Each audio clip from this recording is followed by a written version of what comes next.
majority of the supporters from either side to come in and for the game to commence. Anyway, we have the teams confirmed for us at least. Wrexham with 2 changes from the sides that drew 2-2 against Orient. That was good 11 days ago. Sam Wedgbury returns from suspension and Kevin Roberts comes in at right back. James Hurst and Jack McCrath are the players to make way. So the Wrexham side, Chris Dunn is in goal. Right back, Kevin Roberts. Left back, James Jennings. The central defenders, Manny Smith and Sean Pearson. Across midfield, Marcus Kelly goes back out to the left wing. Wedgbury and Akeel Wright are in the middle. Paul Rutherford is on the right. Up front, Chris Holroyd is partnered by Natumba Masanka, who plays his 50th league match of his career. The Wrexham subs bench, Christian Dibble, Jack McCrath, Alex Reid, Mark Carrington and Scott Bowden. As for Chester, they're unchanged from the side that came back really well last Saturday to draw at Eastleigh 2-2. You can hear the Chester fans are giving Wrexham a less than friendly welcome as they walk off the pitch. So Chester side, Alex Lynch is in goal. A back 3 of Andy Halls, Ryan Astles and Jordan Goff. The right wing back is Reece Hall-Thompson. The left wing back is Nathaniel Rowe-Turner.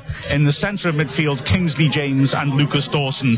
And Ross Hanna, who is a Wrexham target in the summer, plays behind 2 strikers, James Akintunde and Jordan Archer. Dean Keats' 50th league match as manager of Wrexham, and a game which, well, obviously has high stakes. One of those previous 49 was a derby here in Chester, where Wrexham played well but were held in the end to a 1-1 draw thanks to a rather controversial penalty. And this is a fixture where penalty seems to be attracting, because 3 or 4 of the last matches there have been 3 penalties in them, all converted. 2 by Wrexham, 1 that controversial one by Chester.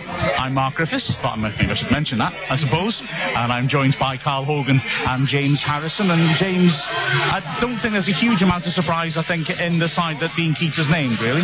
No, not at all. I mean, Wedgbury naturally comes back in. I think that's expected for after his suspension.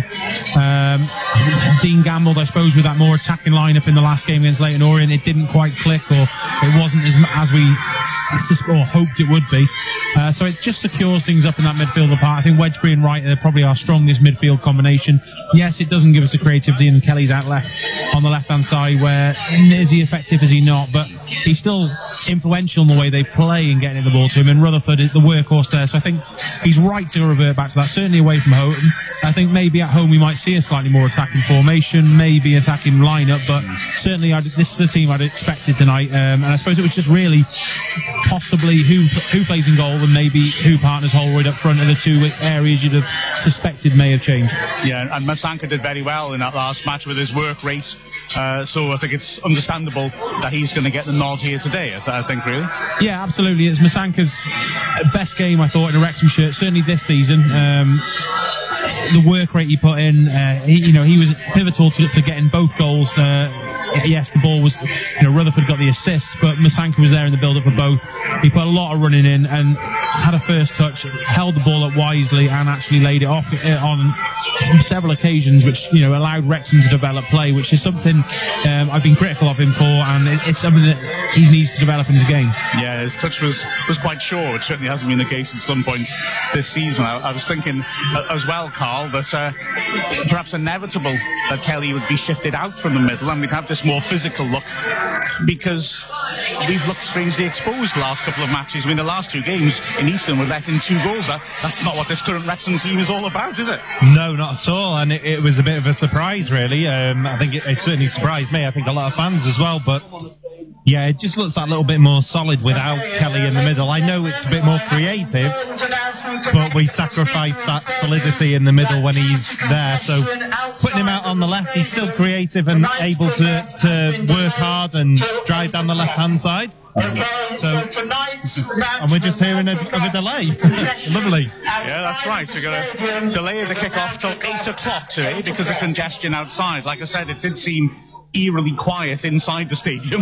That the away end looks well, the whole ground looks pretty empty, in all honesty. And Chester are expecting their biggest crowd here for 3 years. And well, there's a lot of congestion outside, and so because of that, the game's going to kick off 15 minutes late. Well, hopefully congestion is all it is, and that's better to hear than what we could have hoped for. But yeah, I don't know. It is what it is. It's always going to be difficult when you're trying to police this sort of game. I think it's the first year without the bubble, obviously, and hopefully the fans can enjoy the atmosphere back to how a game should be. Yeah, absolutely. Well, in that case, we've got a bit more time to ourselves to build up to this. Never let it be claimed that I turn up unprepared. So I've got an interview that we might play now, and then we'll build up a bit more of the pre-match atmosphere a little bit later on. So an interview with an ex-Wrexham player. I am cautious to call him a great because he had 2 spells at Wrexham, neither of which actually lasted an entire season, but one of which he was extremely influential, one of which he starred in a derby win here. Scott Green, who's a very experienced midfielder, he came in during the 2002-03 season, a very astute signing by Dennis Smith, brought in to stiffen up the midfield, and he played a key role as Wrexham were promoted. And I had a chat with him just about his experiences of the racecourse and what he thought of the club. And so here is Scott Green talking about his time at Wrexham. I'm Muslim Senko. I was Wrexham AFC on Calon FM. You came to us part of the way through the 2002-03 season under Dennis Smith, and it was a good time to come to Wrexham. I suppose we were going well, weren't we? Yeah, we had a few. I just remember having a few games in Andover, people. Knowing that there was still something like 17, 18 games to go, so there was still a fair chunk of the season still to be played. But it was a fantastic ending, obviously getting promotion, and we also won the Welsh Cup that year as well. And Dennis Smith, I guess, must have been an impressive character to come to play for. Did it take much persuading to come to Wrexham under him? Well, what it was, I was sort of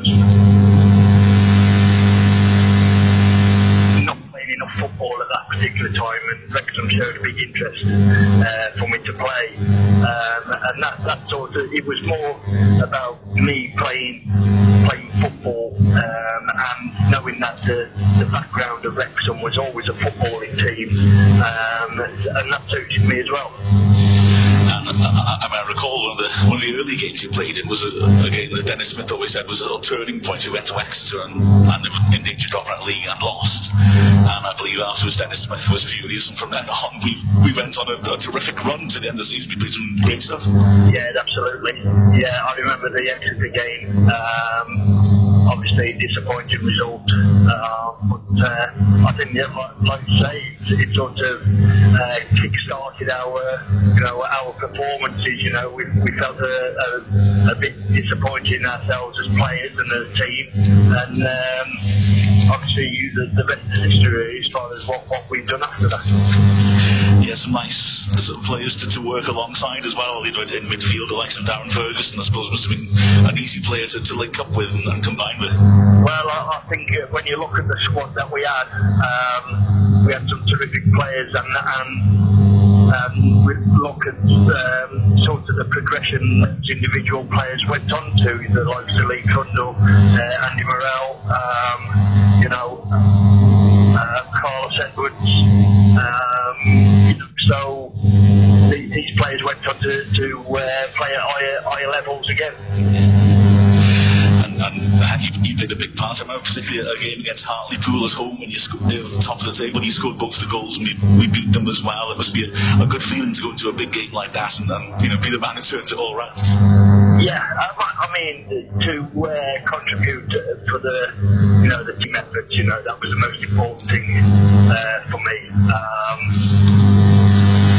It weren't so much me scoring goals, but obviously it's always nice to do that. But I wanted to contribute really to the team and the squad. And as well, at the end of the season, it's been terrific. We hammered Carlisle and Cambridge, and we had the big party at Bury when we got promoted. It must be nice to be in the side with that sort of momentum. The players must be turning up to training and matches just feeling unbeatable, I'd imagine. Yeah, that's exactly how we felt. We felt that as long as we play to our maximum, you know, even if we went a goal behind, we felt that we had the capabilities of coming back and even winning that game, you know. We just believed in our own abilities, you know, and the confidence in the club was sky high at that time. Of course, after we got promoted, you moved on for a while, didn't you? Which was a disappointment to Wrexham fans, really, because you'd done so well, but a good opportunity came up elsewhere, didn't it? Yes, it did. Looking back now, it was the wrong thing to do. I would have, you know, looked to have stayed at Wrexham. Obviously, there was a lot of things around the financial situation and security. From our family, you know, played a part in that, really. But looking back now, it was probably something I regret, really.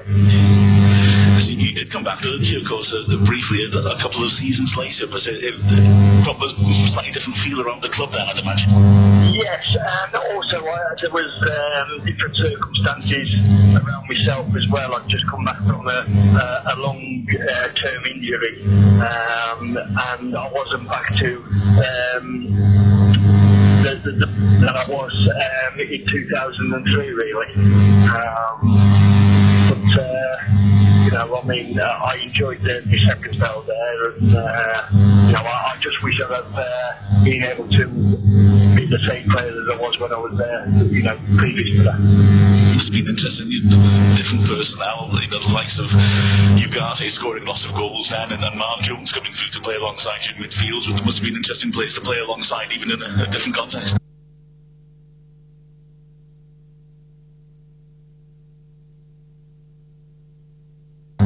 Yes, and at the end of the day, I mean, the personnel will always change in football clubs, and that's something I've got used to over my career, that, you know, there are different players who come in. But for these players to play alongside, you know, it was fantastic for them to have somebody like yourself and Darren around with the experience that we had, and also to give them opportunities as well. And as you said about personnel changing, it must have been a shock to see Andy Double was just about still going when you came back as well. He was he struck me from the crowd as being a hell of an influence on the team, a real organiser. Who's that? Sorry, Andy Double. Sorry. Oh yeah, absolutely. I mean, the experience Andy's got is, you know, absolutely fantastic.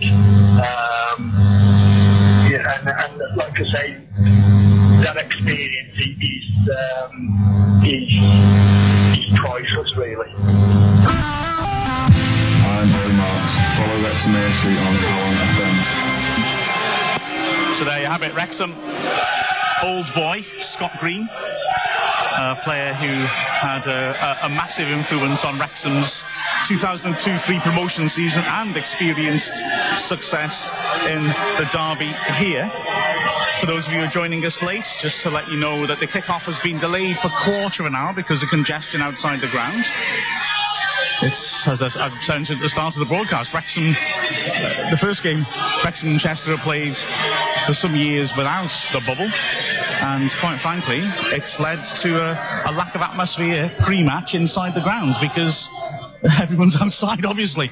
Everyone's arrived late, too late, and they're only just filtering in now, really. The away end looks pretty sparse, about a third full, probably not even that, actually, looking at it, and we know that Wrexham have sold out their 1,200 allocation. So, yeah, it's a delayed start, but to go through the sides again, Wrexham with two changes, McCrath and Hurst out, and Roberts and Wedgbury back in.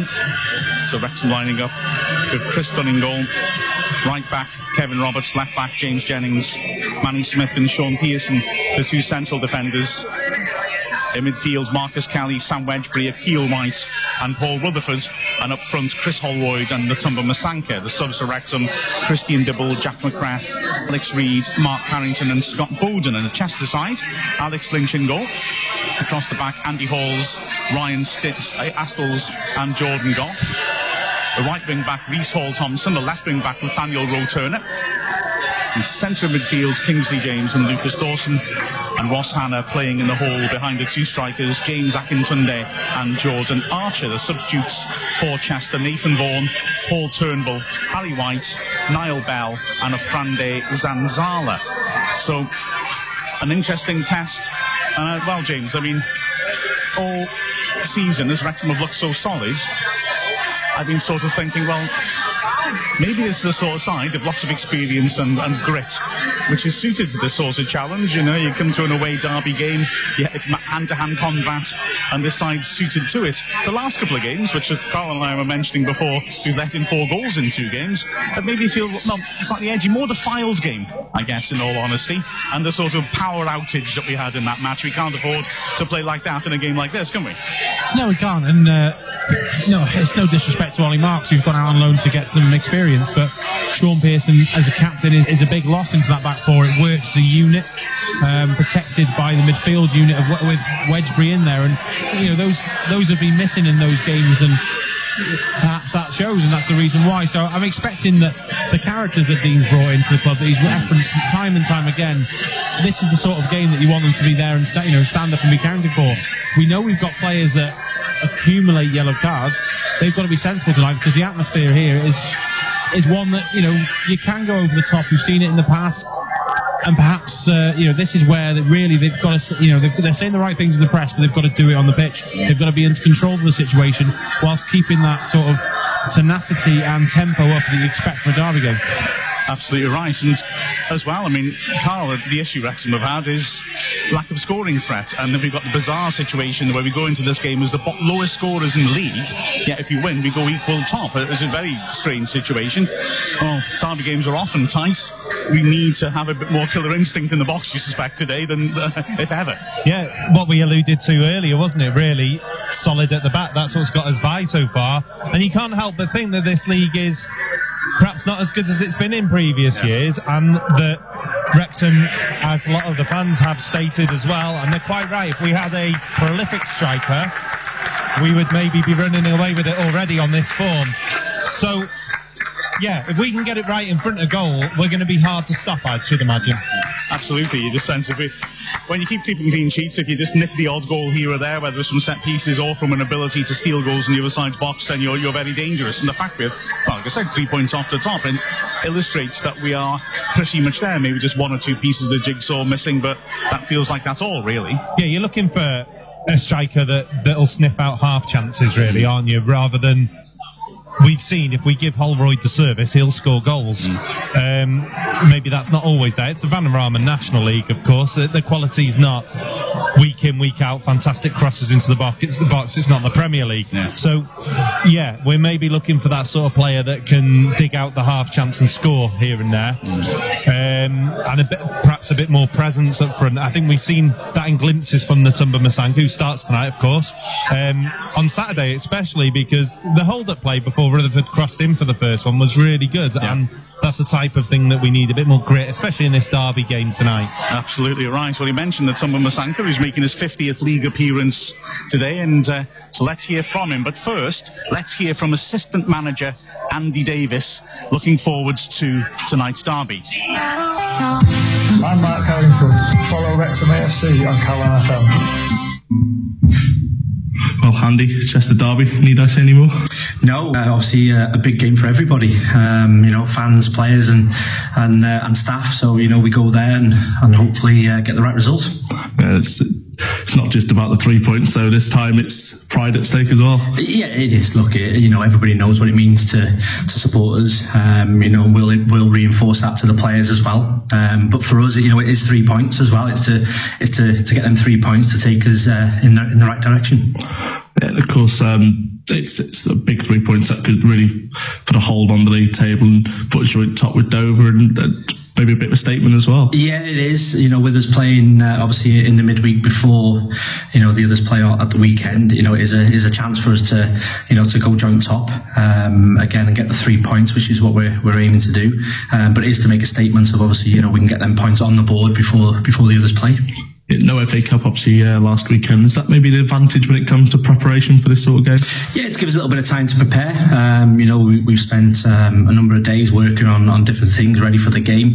It recharged the batteries in a way as well, ready for another run of games. We've been working. We've been able to watch them as well a number of times now, and hopefully everybody prepared, ready and ready to go. Look at the coaching staff. Dean's very experienced in the derby, and yourself and Darlow are both local lads as well, so you know all about what this game means. Yeah, it does. Look, we know that, and like I said, the players all know that as well. A number of them have played in it, or obviously for both teams, so they know what it means to everybody. For us, it's about being focused on the evening and getting the result and getting the positive result and the 3 points that we want. Any team news ahead of tomorrow's game? Everybody's fit, obviously all raring to go. So we have a fully fit squad to choose from. We go into it obviously in a positive manner. I'm Paul Rutherford. Follow Wrexham AFC on Calon FM. Chester derby tomorrow. Need I say any more? No, you don't need to say much when this game comes round. I mean, everyone's up for it. Everyone knows what it means to the fans and obviously the town and everyone, really, so we're up for it. Well, you're one of the 6 players that's actually got some experience in the game. Do you believe that's going to help you going into the game? Yeah, because I know what to expect now. Obviously, going there last season, I really enjoyed it. It was a good experience. Obviously, ended a bit on a sour note, but hopefully this time round it's a good omen for us this time round. You mentioned it ends on a sour note. That maybe gives you a bit more personal incentive to go into the game for a win. Yeah, definitely. I mean, I've been up for this ever since obviously we found out the dates and that, and it's just a massive game, like any other derby really. But like you say, this is no other derby. It's special to the fans and it's special in this area. Obviously, England and Wales. So tomorrow we're out there to win. What's the manager and the coaching staff done to tell you lads for the lads who haven't been here before, to tell you how big this game is? Nothing much really. I think because everyone knows it's a derby anyway, naturally you're going to be up for it, and as a group the camp is happy, everyone's happy, and I think we're raring to go, and obviously we've got the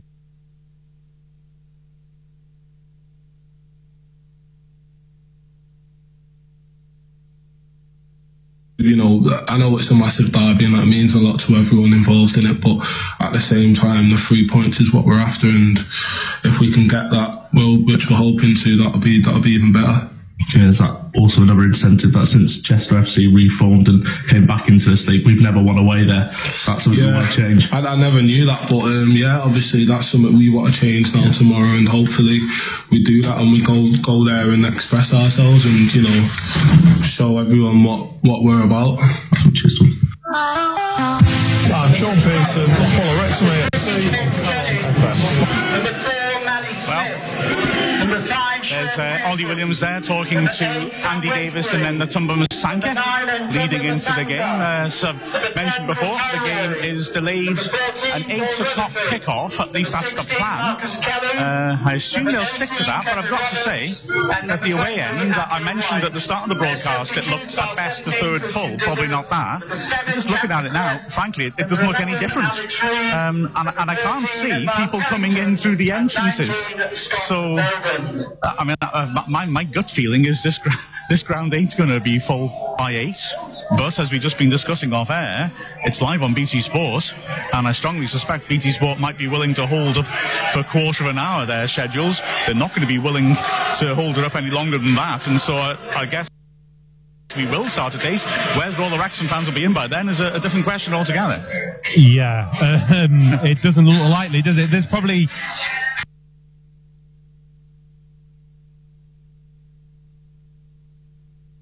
around 900 still not in here or so. So we are getting word that the coaches are pulling up round the back of the stand. There's 11 coaches that's been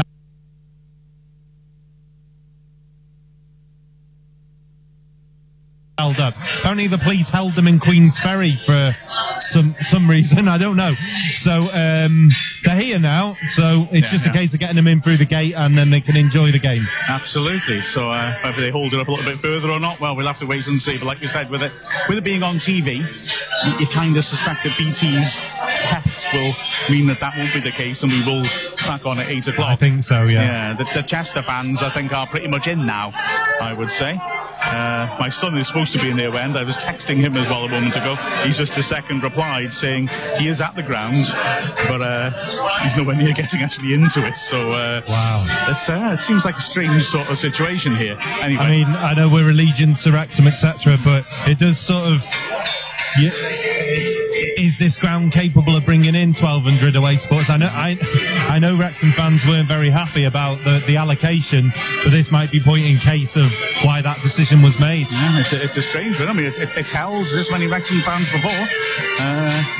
Yeah, but they all turned up on coaches then, I suppose. True. We don't know what's happening out there, do we? So it's really difficult, isn't it? But as you say, I can't see BT Sport holding it back too much longer. Michael Owen has other things to do. So he could have an interesting game to have a look at as well, I think. Go on, James. I wonder how much he's on a minute extra. Absolutely, yeah. When you start giving Michael Owen and Dean Saunders overtime, then I think your bills might go up for the phone next year as a result of it. Well, we're not going to have delayed starts because here come the two teams, Wrexham and Chester, led out by veterans in the Chester Veterans Association, because of course this is the nearest Chester home game to Remembrance Sunday, and there will be a minute's silence before the match. So rather worryingly, there's an awful lot of Wrexham fans outside the ground still, but the game is going to go ahead at 8 o'clock. So the two teams lined up in front of the main stand. To go through those teams again for you, Wrexham lining up with Chris Dunn in goal. Across the back, Kevin Roberts, James Jennings, Manny Smith and Sean Pearson. In midfield, the central midfielders, Sam Wedgbury and Akil Wright. On the right, Paul Rutherford. On the left, Marcus Kelly. Up front, Chris Holroyd and Natumba Masanka. The subs for Wrexham, Christian Dibble, Jack McCraff, Alex Reid, Mark Harrington and Scott Bowden. As for Chester, they line up with Alex Lynch in goal. Andy Halls, Ryan Astles, Jordan Goff are the three central defenders. Across midfield, the right wing back is Reece Hall-Thompson. The left wing back is Nathaniel Rowe-Turner. The two central midfielders are Kingsley James and Lucas Dawson. In the hole is Ross Hannah, behind James Akintunde and Jordan Archer. The subs to them, Nathan Vaughan is the sub-keeper, Paul Turnbull, Harry White, Niall Bell, Frande Zanzala are the men on the bench for Chester. You will have a minute's silence before the kick-off, but the atmosphere is now starting to rev up at least, and we are getting closer and closer to the cross-border derby. I'm Natumba Masanka. Follow Wrexham AFC on Calon FM. So, as the atmosphere builds and the Wrexham fans slowly filter in, remember you can get in touch with the three of us on the hashtag AskWrexham, hashtag ASKWXM, if you want to ask us anything about the match, what we think of how things are progressing. But the players are now starting to gather around the centre circle for the minute silence. I'm a little worried as the away end is starting to fill up. Looks about half full now. That we're going to have a situation where a minute silence is held while there are people trying to get into the ground not knowing there's a minute silence, which is rather worrying. But we'll go quiet now on the broadcast and let the announcer take over for the minute silence. Asking you to be upstanding. In respect of this weekend's Remembrance Tributes, we would like you all to observe a period of silence for all our fallen heroes in all wars and conflicts throughout the years. At the going down of the sun and in the morning, we will remember them, lest we forget.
tell you what, that was a beautifully observed silence despite the confusion around the ground. And we are now getting ready for the actual game.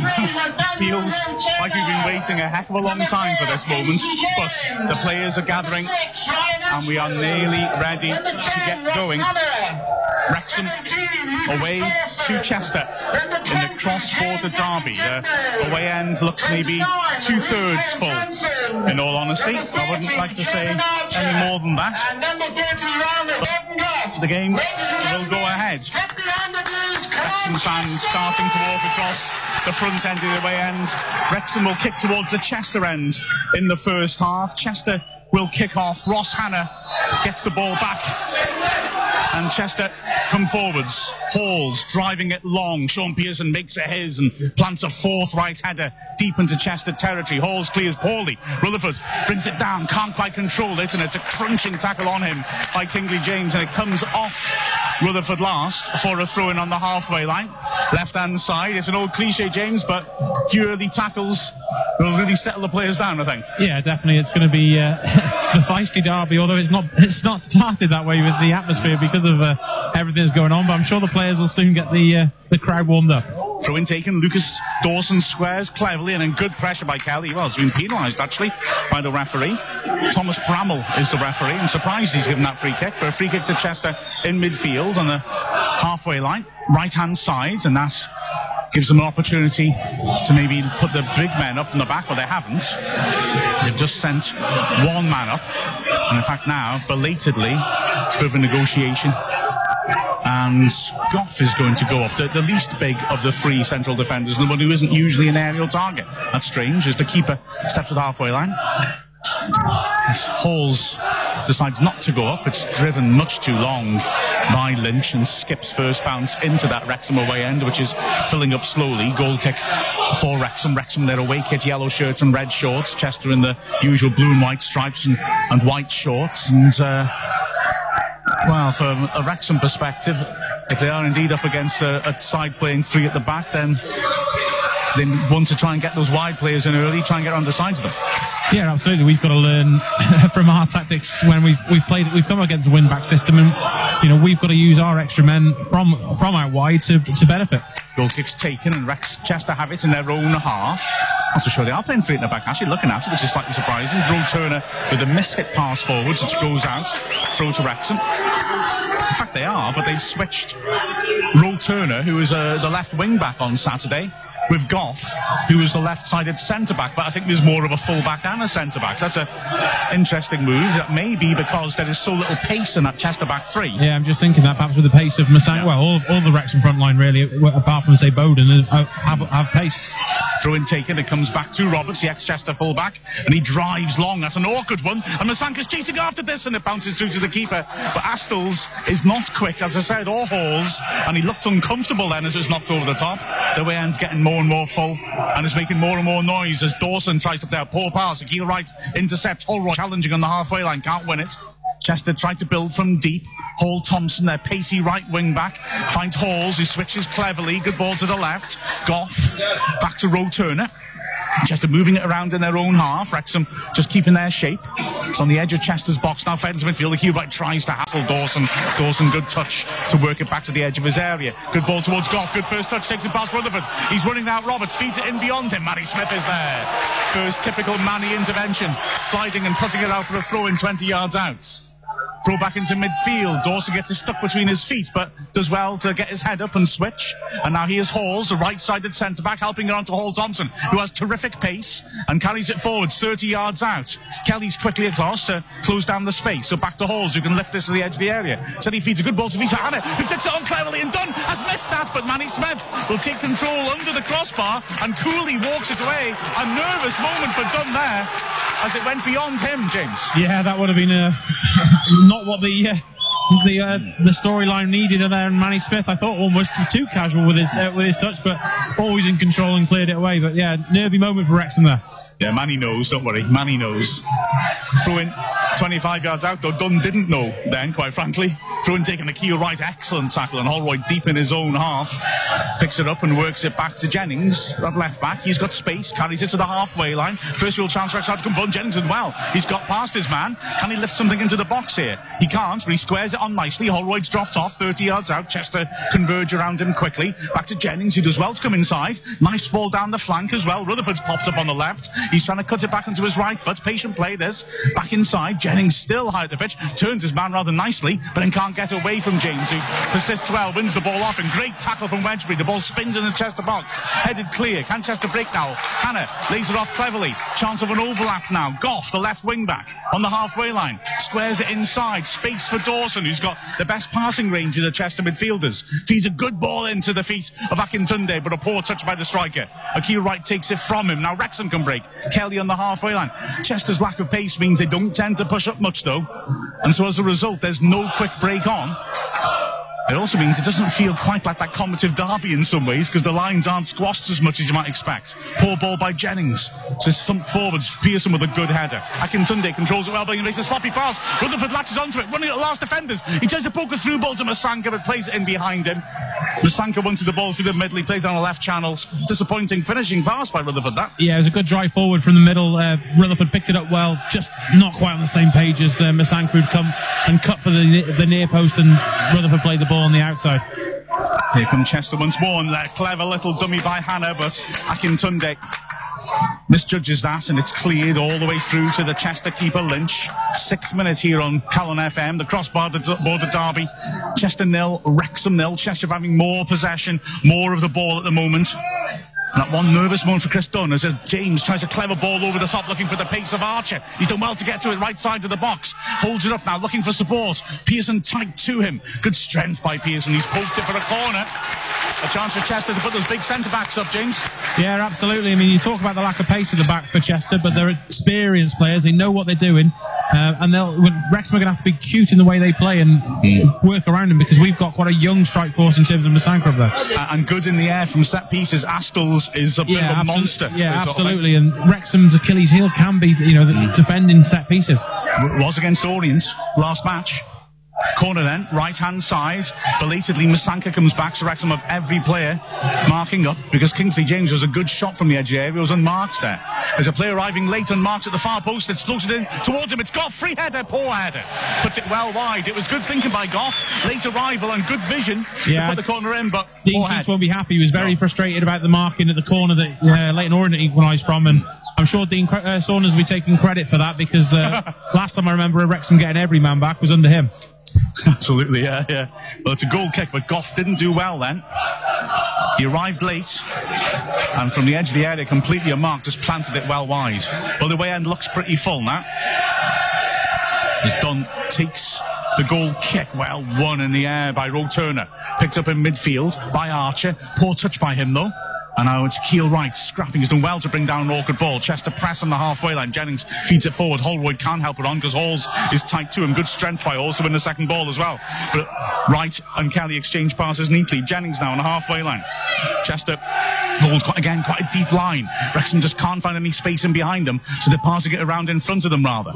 Back to the halfway line, where Wright helps it nicely onto Wedgbury. Now this is better from Wrexham if they can switch it from left to right. Holroyd exchanges past Wedgbury. He tries the big switch, gets it wrong. But that's what Wrexham have maybe got to do. They can't get in behind them, so they've got to try and shift it quickly across and get round the sides. Yeah, exactly. We're going to have to actually use our midfield for a change rather than bypass it completely. But we've got the time to do it, because Chester, as you said, are sitting back and quite happy for us to do that and nullifying the pace threat and the counter-attack. And to help Wrexham with that, Chester's formation, they've got two strikers and Hannah behind him. Hannah does not want to come and make the third man in midfield. He wants to support the strikers. So Wrexham are not going to get outnumbered, you wouldn't think, as Wrexham win the ball from the throw, and an ambitious ball by Jennings. Masanka can't win it. Ooh, but he nearly won it back on the edge of the area. Halls had to lunge in to win the ball, or he could have been in all sorts of trouble after his first touch put him into some distress. Ball played forwards to Hannah, who miscontrols, but Akintunde's done well to win it back. James on the halfway line now comes driving forwards towards the heart of Wrexham's defence. Helps it on cleverly to Akintunde, 20 yards out. Not much space for him. Works us to the edge of the area. It's crowded in there, but Archer's done well. Helps us at the flank. Hall Thompson can cross. Swings it in with good shape. Great header by Roberts. He is fouled as well. well as Goff attacked that. Great header by Roberts, that though. Yeah, important header by Roberts, because Goff at the far post was arriving and had the momentum to get above Roberts, so Roberts was brave in getting that header. Did very well. I wonder if that's part of the thinking as well with Goff as a wing-back, that he can get into the box and try to attack things. Yeah, quite possibly. I mean, Chester have started the game well. Their tactics, Wrexham, a bit like the crowd, not quite settled in yet. Absolutely. The way end is now full. 10th minute. It's Chester 0, Wrexham 0. The home side having the better of things, though, as Wedgbury works it wide. Kelly back to the halfway line. Jennings, seen a lot of the ball as an outlet. Helps us short to Kelly. The two of them exchange passes, which takes them backwards, and Wrexham will start again. Pearson deep in his own half. Roberts wants to switch. Pearson into Wedgbury. He's immediately closed down. Helps it on to Roberts on the halfway line, and he feeds a good ball to Holroyd. Cute flick on, looking for Masanka, who takes it on his body and flicks it over his shoulder. He was off balance, can't find a teammate. Goff clears. Manny Smith underneath it. Heads it away. Throw in to Chester on the halfway and left-hand side. Marcus Bignott, the Chester manager, who's talking to their supporters beforehand, is getting a lot of credit for the way he's whipping this squad into shape. Catches the ball and gives it to Goff, who's not in a hurry to take it. Roe Turner is screaming for it in his own half and receives it eventually. So Roe Turner, with plenty of time, on his left foot, stands up a big diagonal looking for Hall Thompson, and gets it badly wrong, pulls it for a throw into Wrexham. About 5 yards into Chester's half, left-hand side. Jennings trots across and looks for options, quickly finds Wright. Back to Jennings. Wright again. Roberts wants to switch. Wright remembers what just happened to Low Turner and doesn't play that pass. Pearson does, though, and floats it nicely across to Roberts, who then treads on the ball. That lets Hannah get close to him. Roberts dinks it down the line for Rutherford, who brings it down nicely and then tries to help it off Roe Turner. Whose throwing will that be? It's Wrexham's. About 15 yards out, right-hand side. Ross Hannah's not happy with that decision. But there's a little hit and hope, really, for Rutherford there. There's no real option on for him. It was peculiar. He acted like he had a lot less time than he actually did. But it worked, I guess. He knocked it off his man. Yeah. So throw in an attacking position. Roberts has movements on the edge of the area. Picks out Holroyd. Lovely first touch by Holroyd. Oh, a nice little shimmy to get away from his man. He beats two. Edge of the area. Could try a shot here. Beats a third. Tremendous run, but in doing so, he overruns it. And it goes through to the keeper. After that second man was beaten, that was when he should have hit it, I think, James. Yeah, a nice quick feed to get the turn originally, and drove into the box and then just tried to take one man too much and should have got the shot away. Here's Hall Thompson. He can use his pace here. Oh, he just stumbles, then Kelly fouls him. Hall Thompson, like I said, is very fast, and he just started to get into his strides when he stumbled. I think that may have just deceived Kelly, and he just ran into the back of him. Certainly a foul. Free kick in midfield, right-hand side, and this time Astles, the big man, does go up, and so does Hall. So plenty of height in there for Wrexham to contend with. 12 minutes gone here on Calon FM. It's Chester 0, Wrexham 0. Wrexham hold a line just outside the box. Don in his all-purple shirt, pointing and issuing instructions, keeping that line as high as possible. The ball is slung in towards the penalty spot, and it's a powerful flick on. Dunn can't get to it, but it's smashed clear by Wright, and here's a possible break. Holroyd in a chase with Hall Thompson, and it's headed out to play. What a shame for Wrexham it was Hall Thompson he was in a chase with, because he's so fast, because otherwise Wrexham might have been in. Yeah, Holroyd, I think, beats any of the other two centre-backs to that one, and is driving down the line, but good cover play. Wrexham now need to start getting the foot on the ball and just getting a bit of control in midfield. Roberts with the throw-in, 10 yards into the Chester half, right-hand side. Here's Rutherford down the flank. There's not much movement at the moment. Roberts is happily just slowing things down, telling Wedgbury to get further at the pitch. He does so, and that draws Hannah away, which means Roberts can throw it back into his own half, and Smith has space. Switches to Jennings. He's got a bit of room to run into down the left flank. Swings a dangerous ball towards the edge of the area, and then he finds Rutherford. Good interception, that. It's cleared. Kelly in the central position, brings it down neatly. Roberts is screaming for it. There's space on either flank here. Kelly works it backwards, right, with a nice little pass to Wedgbury. Wedgbury down the right-hand side. Roberts, 25 yards out, squares it on. Kelly now on his left foot, switches. This is the best spell of possession Wrexham have had in Chester's half for some time. Jennings works it in. Holroyd's first touch, he knocks it past his man, but he can't quite get to it. That was a solid piece of cover play by Kingsley James. And now Chester can try and break. Long ball over the top by Hall Thompson. Flags up immediately against Akintunde, who then goes down in a little wrestling match after the whistle's gone with Pearson. And Pearson's complaining he got an elbow in the face.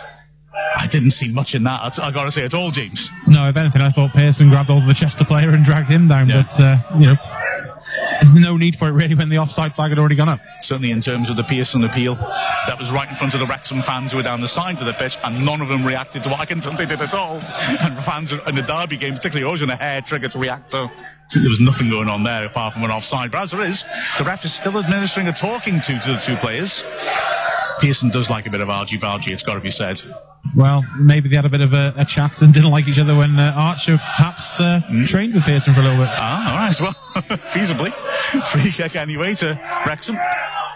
Half of their own half. Dunn will take it.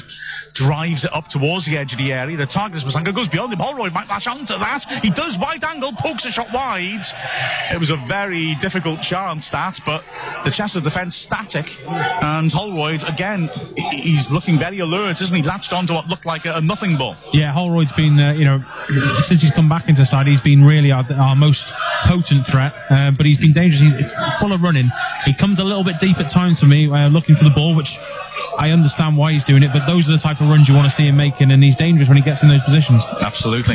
Goal kick to Chester, 15 minutes gone here on Calon FM. Chester 0, Wrexham 0. Lynch hits with distance. He's looking for Akintunde. Well beaten in the air by Manny Smith. And Roe Turner lets the ball bounce and gets her rather underneath his header, which lets Wedgbury poke it forward, looking for Masanka. Unlucky. Roe Turner manages to intercept and make up for his error. Finds Akintunde in the centre of the pitch, and he bursts forward. Good pace, but overruns it. Jennings as well to nick it beyond him. Leaves it for Wedgbury. Didn't expect it.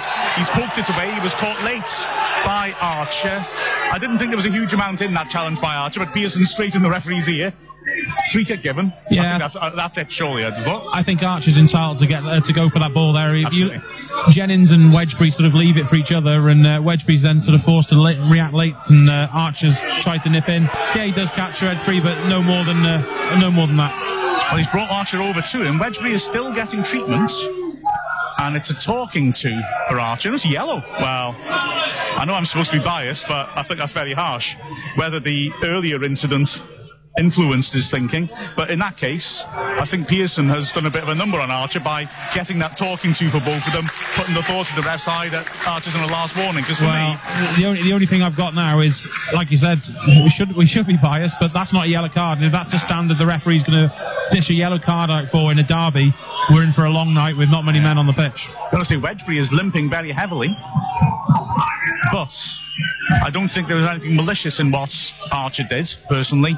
Like we said, the incident happened because Jennings won the ball well, left it for Wedgbury. Wedgbury didn't expect it, and the two of them stood looking at it for a second, and therefore it was a ball that was there to go for. And I personally think Archer just went for it. He caught Wedgbury, maybe so, but free kick and nothing more in my eyes. Yeah. Oh well. I'll put my biased hat back on and say I don't mind a harsh yellow card going to the other side then, but that was very harsh. Dunn will take the free kick a long way up his own half, drives a long ball to the left flank. Masanka's not there, really. Headed out comfortably by Hall Thompson, throw into Wrexham. 10 yards into the Chester half, left-hand side. If Masanka can get over there from set plays, he ought to have the beating of Hall Thompson in the air.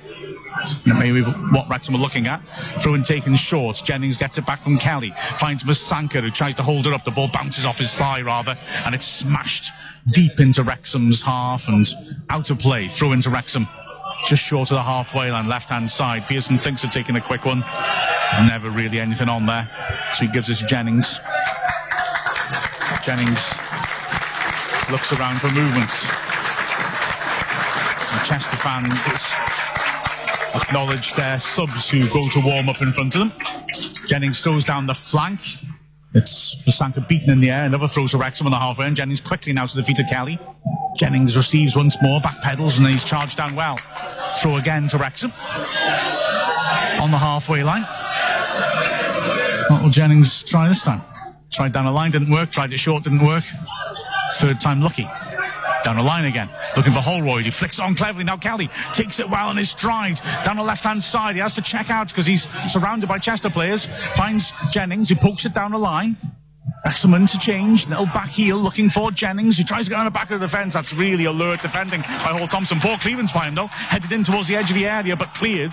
Atkinson there isn't strong enough to hold on to it. Pearson just launches it back in there. There's no one really chasing that. Oh, there is, and it's been left. Lynch will come and claim it, but again, Holroyd just chasing the lost cause. encouraging the way he's doing that. Yeah, and the two Chester centre-halves happy for the goalkeeper to come and claim him, but he doesn't seem as keen to come off the line and get it. So Holroyd's impact running is making it look more threatening than perhaps it should be. Well, the right-sided centre-back and the central one, Halls and Astles, are both slow on the turn. They put it in behind him. That's 2 times now. Just feel they're a little reluctant to turn and try and get back forwards. And Wrexham coming forwards again. Wrexham's best spell of the game so far, at least in terms of possession. Good switch by Jennings to Roberts on the halfway line. Wedgbury picks it up. Seems to be moving pretty freely now after the knock he took from Archer. Jennings on the halfway line, rolls it forwards. Musanka buffeted, good strength by Halls. Musanka, as a result, loses possession. He's now trying to claim it back and does well to tackle Hall Thompson, who hits the deck. And then, well, Wrexham are frustrated. A free kick given because Hall Thompson, while on the ground, fouled Musanka. But Jennings had picked up the free ball and was surging into a promising position. Ref should have played advantage. An easy advantage to give, I think. Yeah, I think so. I mean, for me, I thought Musanka fouled the Chester lad over in the first place, but, you know, it wasn't given. But I think the way Chester are playing so deep in their own half, Wrexham's only real chance of possession is that switch, but they're very Hannah's closing it down quite quickly, so Wrexham having to work for their possession here. Free kick in midfield. Wedgbury swings it towards the edge area. Poor delivery. Hall Thompson diving header clear. Manny Smith, good strength, heads it forwards. Now then, Rutherford on the right-hand side has very little support. He got bodies in the box. He comes narrow instead. Gets to the edge of the D, but doesn't fancy a shot. It's on his left foot, so he turns. He's got a chance to switch now. Places to the right-hand side. Robertson made a good run forwards. Swings an early cross in. That should be keeper's ball, and it is. Lynch catching it easily under his bar.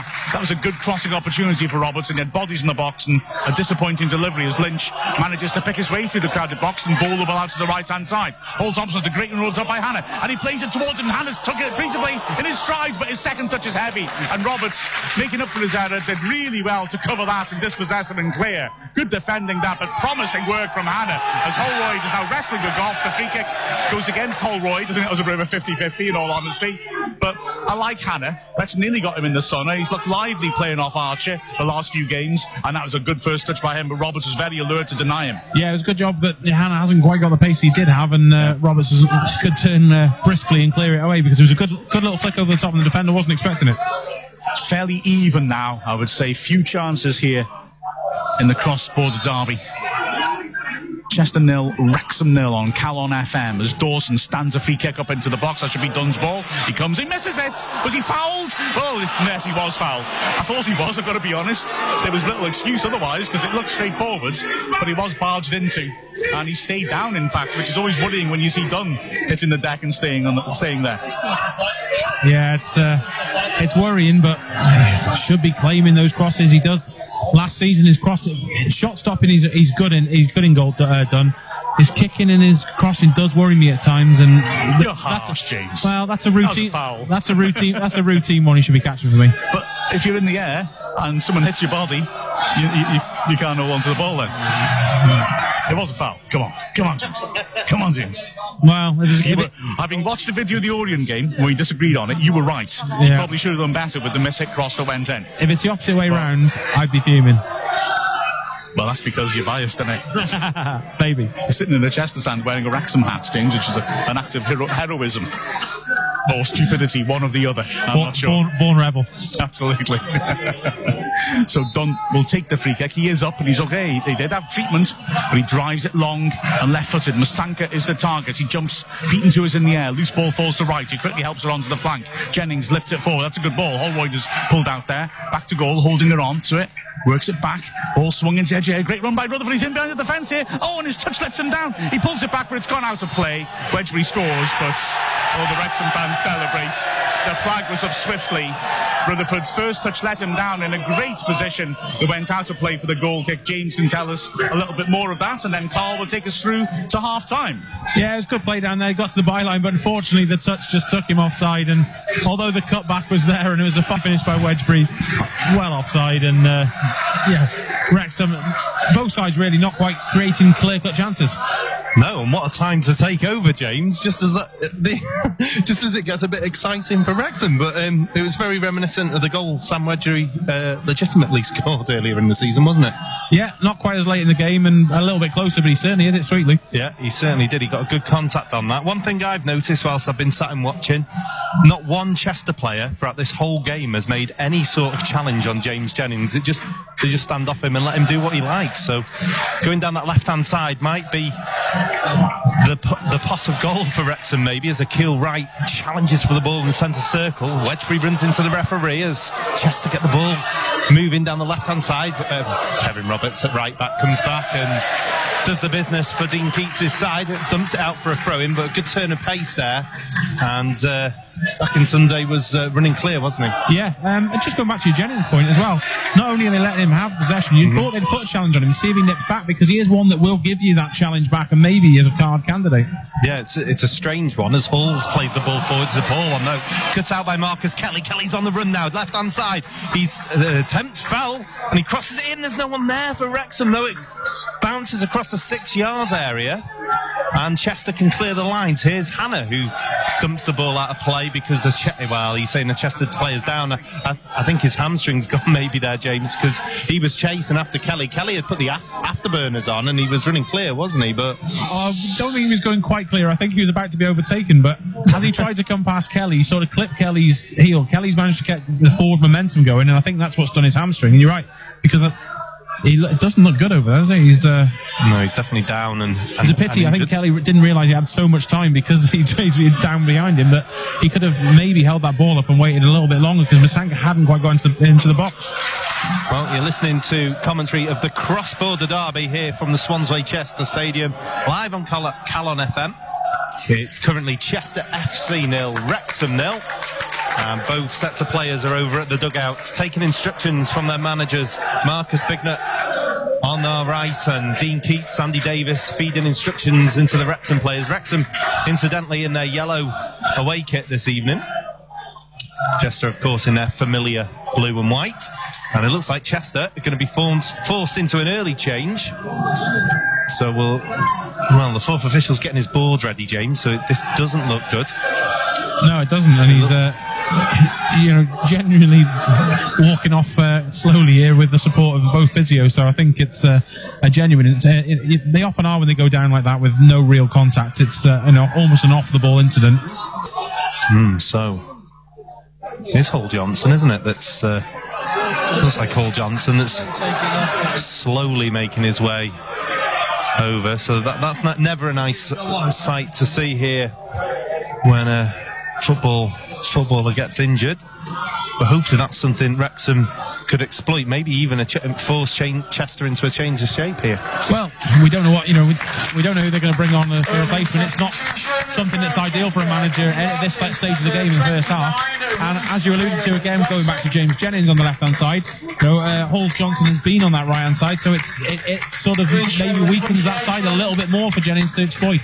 Well, it's going to be Paul Turnbull, the midfielder, that comes on, so that would suggest some sort of change. Of course, Turnbull, ex-Macclesfield Town, bags of experience in the Panorama National League, and a player that many Wrexham fans have always said would fit into our previous 4-3-3 system, maybe as a like-for-like change for Keats when he retired. So he's certainly got a bit of pedigree, hasn't he? Yeah, he's a solid player for Macclesfield over the years, alongside Whittaker. Both of them, now veterans, but really solid performance at this level. Well, you'd think maybe that the Wrexham had. Well, yes, they have. I thought they'd. I thought they may try and attack there, but they've dumped the throw out for a throw into Chester, which is a sporting thing to do. It is. We might have seen the first vocal injection of hatred in the derby if that happened. I'd always like to see. I'm horrible. I'd like to see us just carry on. Take the throw. I'm so horrible when it comes to football. Holroyd, chest down at the edge of the area. Wrexham have gained an advantage from that throw. Here's Rutherford, who's of course top of the assist charts, gets it in. Out comes Lynch. He claims it. We said Lynch looks a little bit ginger, not willing to come out for these balls, but what he's had to deal with, he's dealt with better than Dunn has so far, because Dunn's dropped a couple. Yeah, so far he's looked fairly solid when it comes to crosses, although Wrexham have helped him by... That's a poor kick out, and Akil Wright headed it back towards Lynch.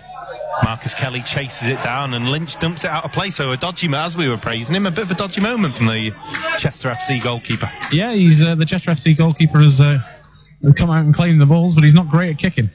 Good throw from Wrexham into a deep area. Holroyd turns away from traffic and plays a right-footed ball forward to Masanka.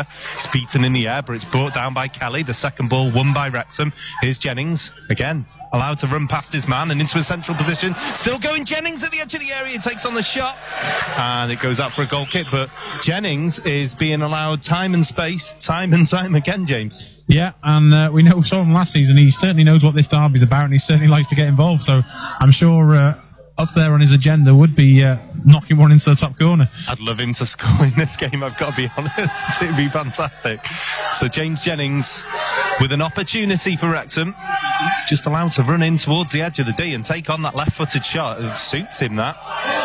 As Lynch gets us back underway, headed clear by Smith, up into the air by Dawson for Chester FC, headed away by that man Jennings, and a bit of head tennis in the middle. Wright wins it in the end. Wedgbury hooks it forward, looking for the run of Masanka. The ball bounces, and Masanka and Assels challenge for it. Assels comes out on top, of course, because he's huge, but he kicks the ball out of play into the Wrexham supporters, and that's perhaps something that Assels isn't so good at, and that's getting a decent clearance away, but he's got a big physical presence, isn't he? Yeah, he's a big physical presence. He's got the experience. He knows how to play strikers. So I think he'll struggle more with Holroyd, but Masanka is going to have to, with certainly being a naive younger striker, he's going to have to really be on his game. 0-0, midway inside the Chester half. Jennings with the throw. He throws it to that man Masanka. He gives the ball away, and Chester can break away with Akintunde. It looked like a handball. Nothing doing. The referee gives a foul in the end against the Keel right on Akintunde. Free kick for Chester. They thought about taking it quickly, just inside their half. They do take it in the end. And here's Rowe Turner. And a turn in the middle by Dawson, and Chester come over the halfway line now. Akintunde lays it back off to Dawson. Out to Hannah on the far side. He crosses it into the middle. The header comes in, and it's just wide by Archer. But a very good piece of build-up play from Chester. And the header in the end just wide, James, but Archer's getting into all sorts of positions, isn't he? Yeah, good play by Chester. Then they broke forward, turned the Wrexham back four, played the ball out wide nicely, and the cross has been pinch perfect, and Archer's just put it wide. Dunn was rooted to the spot, had no chance. If that was on target, it's 1-0 Chester. So, fortunately, Wrexham lucky to still have a clean sheet. Still remains then 0-0. You're listening to Calon FM here, the cross-border derby from the Swansway Chester Stadium. We're here for you whenever, wherever, and every game this season. And a throw in midway into the Chester half. James Jennings has the ball at his feet. He's running at his man again, allowed to cross the ball in, and Rutherford was unmarked. But Chester cleared the ball away. It was Halls that headed it out. Another throw in for Wrexham. Marcus Kelly thinks about taking it. He's going to leave it for James Jennings, the former Forest Green left back. Has the ball in his hands, ready for another throw. It's thrown a little bit deeper into Kelly. Kelly loses out in his battle with Halls, and Chester clear the ball away. Wrexham retain possession off the second ball, and there's a push in the back on Chris Holroyd. Clever play by Holroyd there. He's played for that and got the push and gone to ground. But nice free kick in a good position for Wrexham. Yeah, I was going to say decent position. Maybe perhaps not a shooting position, but one to get Pearson and Smith up for and sort of tempt the goalkeeper off his line. Well, certainly that's what Wrexham have done. Dean Keats issues the instructions for the two centre halves to go forward. Akil Wright and Kevin Roberts stay back. Paul Rutherford's over the free kick. And Wrexham have pretty much everyone forward and ready to attack this free kick. About 30 minutes gone of this game. You're listening live on Calon FM. Still 0-0 in the cross-border derby. Free kick is about to be lofted in. Here it comes towards the penalty spot. Wrexham player goes down. It's Manny Smith. Nothing doing. The ball flicks up into the air, and Chester deal with it and clear the ball out. Throw in for Wrexham. Clever by Holroyd then. He knew he was offside and advertised the fact he wasn't going for the ball and allowed Wrexham to get the throw in. It was a decent delivery, wasn't it? Just didn't fall right. But as you say, good work from Holroyd. Holroyd's having a great game, isn't he, from what he's had to do so far? Yeah. It's going to be a game with the way Chester hold back at the back. It's going to be difficult to get those chances, so he's going to have to work hard for his opportunities. Here's Roberts now with that throw to Holroyd. Back to him again from Roberts, and He just about keeps that one in. He has to flick it forward, and again, Holroyd does great. He keeps it right with the shot from the edge of the area. Smith goes down, back to Jennings. He has a shot as well. It's charged down. Here's Roberts, edge of the area. Good spell from Wrexham. Crosses it in towards the middle. It's bouncing around, and it's cleared up into the air by Assels. The good spell of pressure from Wrexham. Wedgbury now hooks it back into the area. A bit hopeful there from Wrexham. Headed away by Assels. Chester fans complaining that Manny Smith dived into him. Nothing doing from the officials, and Akintunde's chasing after this second ball that came out of the Chester half. It runs out for a throw into Wrexham. Just have your attention, please. We have a message for And an exciting period to play from Wrexham there. Yeah, Wrexham got the ball into the mixer, got the ball into the box, asked questions, and Chester had to scramble away. That's what we want to see more of. Perhaps that's the key to success here. Getting the balls, those zipping balls into the area and making the big centre halves that haven't got the best footwork work a little bit more. Yeah, absolutely. Ask the questions. And Turnbull, the substitute, goes down there under the attentions of Wedgbury. Nothing doing from the official again, but he's back up on his feet to hook the ball forward, looking for Akintunde. He picks it up just by the corner flag. He's got Kevin Roberts with him. Good work from Akintunde. He's done well. He's kept the ball. A good tackle comes in from Wedgbury. Throw in for Chester FC, level with the 18-yard area. Yeah, Archer's got some good pace down there, and he's got some good footwork, and he's working well with Akintunde up front. Impressed with him so far. Halls comes across, a long throw coming in. We've sent the big men forward here, Chester. Dangerous place. He's got a good throw here. Watch this one. Right into the mixer, headed on by Assels, towards the goal by Turner, claims of handball, nothing doing from the referee. Wrexham clear their lines. Well, debatable, James, I don't think it was. It's not a penalty for me, it's his hand, but I've seen him over the weekend in the Premiership given for a lot less, so it seems, I can see why you've certainly asked for the claim. Hopeful, I'd say, as Wrexham have their substitutes out warming up. The two strikers, Bowden and Reed, as Chester throw the ball into the mixer. It's picked up by James. He tries to play the ball forward. Jennings clears it away and onto the top of the TV gantry and out of the stadium. Perhaps not that hard to do, for a throw into Wrexham. No, I need to stack a few more bricks on top of that stand.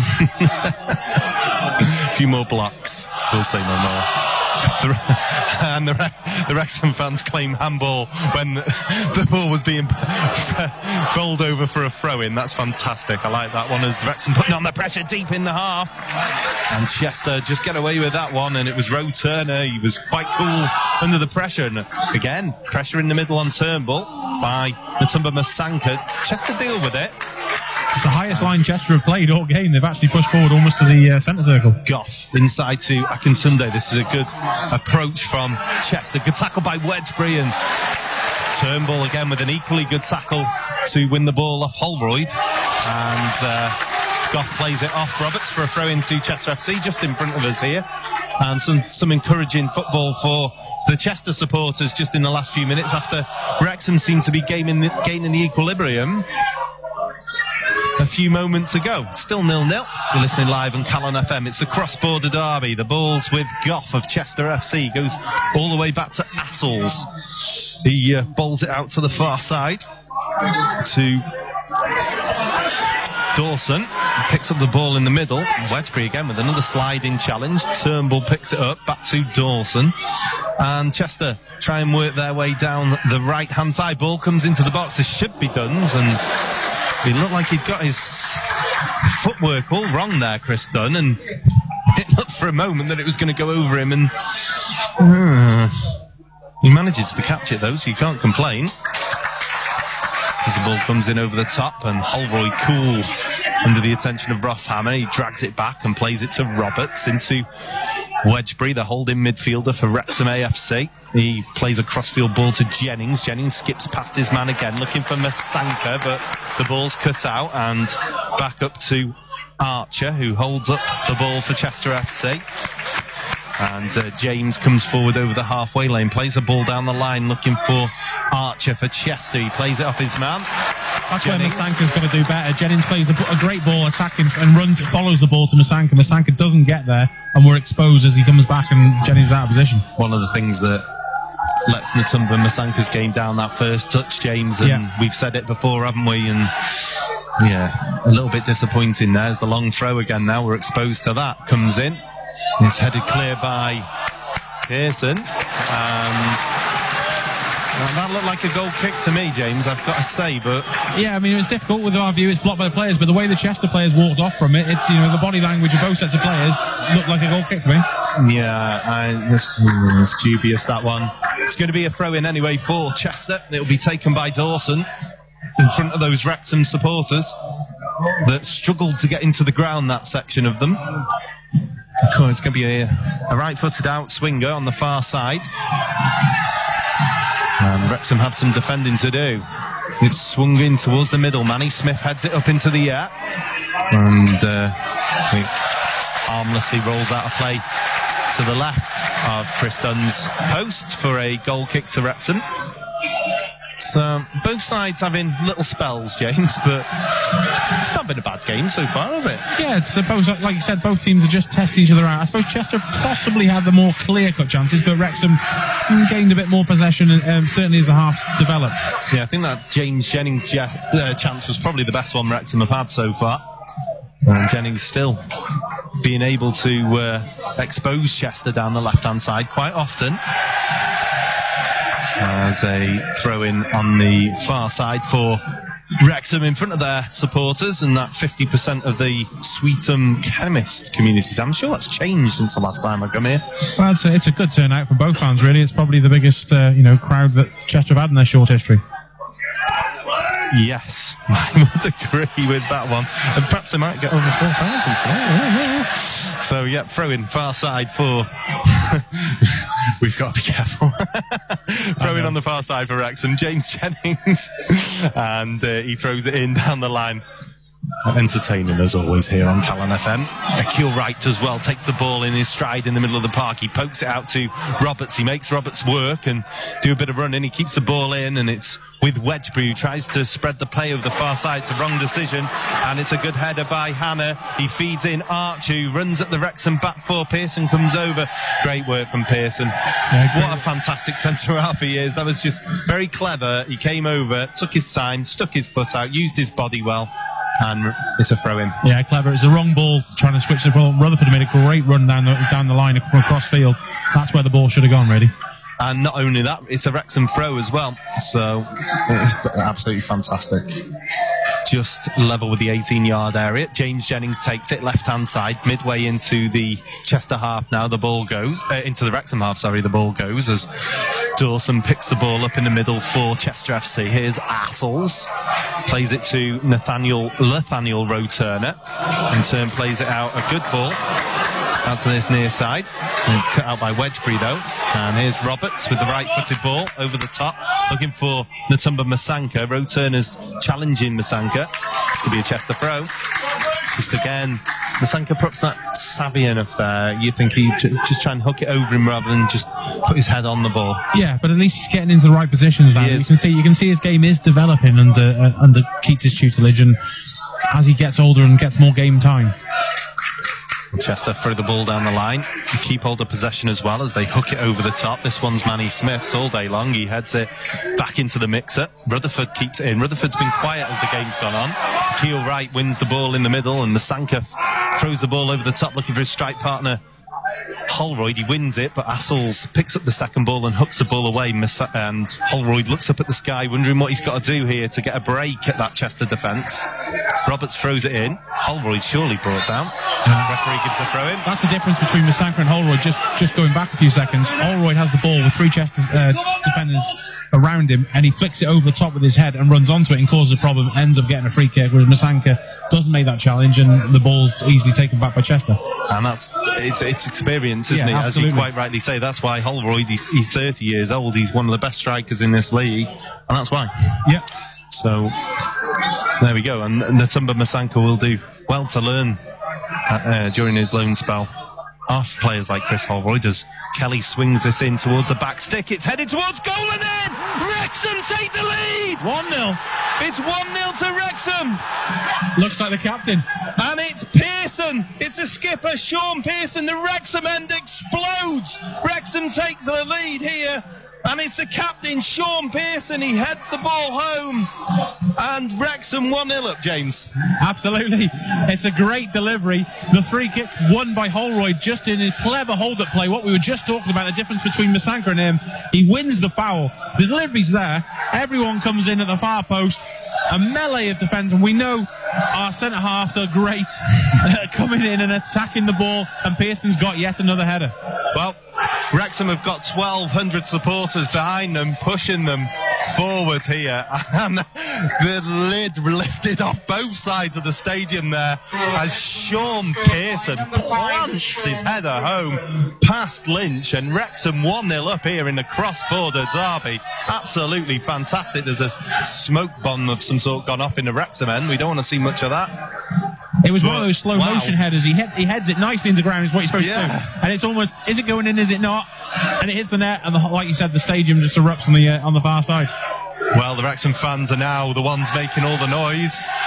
And it's 1-0 to the Welsh side in the cross-border derby as the Chester try and get forward quickly. And the ball, 4 minutes of added time, James, and Wrexham just want to see this through till half-time now, don't they, with the 1-0 lead? Yeah, absolutely. It's typical commentary, but it's no better time to score than just before the half. Dean goes in, the chats at half-time is a completely different one, and Wrexham have got their noses in front. Well, Dean Keats will be happy with that as the skipper heads the ball away. Chester try and bring it down in the middle of the park. It's still going. Turnbull puts the ball over to Hulls on the far side. It's James now. He plays the ball forward. It's only as far as Jennings. Jennings hooks it over the top looking for the run of Masanka. He's going to run at Hulls here. Back to the goalkeeper. He just manages to clear it away here, Hulls. Smith heads it back into the mixer, brought down in the middle by Holroyd. Holroyd pokes it back to James Jennings, back with the striker Holroyd. Good work between them. Holroyd turns away from his man and runs down the left-hand side, plays the ball down the line to Natumba Masanka, attacking position just at the edge of the area. Wrexham 1, Chester 0 here in the cross-border derby. Jennings again working hard and turns away from his man. He pokes the ball into Marcus Kelly. Kelly plays the ball down the line looking for Rutherford, who's popped up on that side now. He checks back and plays a softball, but he manages to retain possession and both players go down. It's probably 50-50 that one, and a bit of afters there as well, but Wrexham, a free kick for Chester anyway. Yeah, definitely a free kick for Chester, but yeah, a little bit of afters and starting to spice up a little bit. And the Wrexham supporters behind the goal are really enjoying themselves now. And I'm a little bit less nervous and more happy, I've got to say, as the most biased commentary on earth continues. The ball's bouncing around on the just inside the Chester half.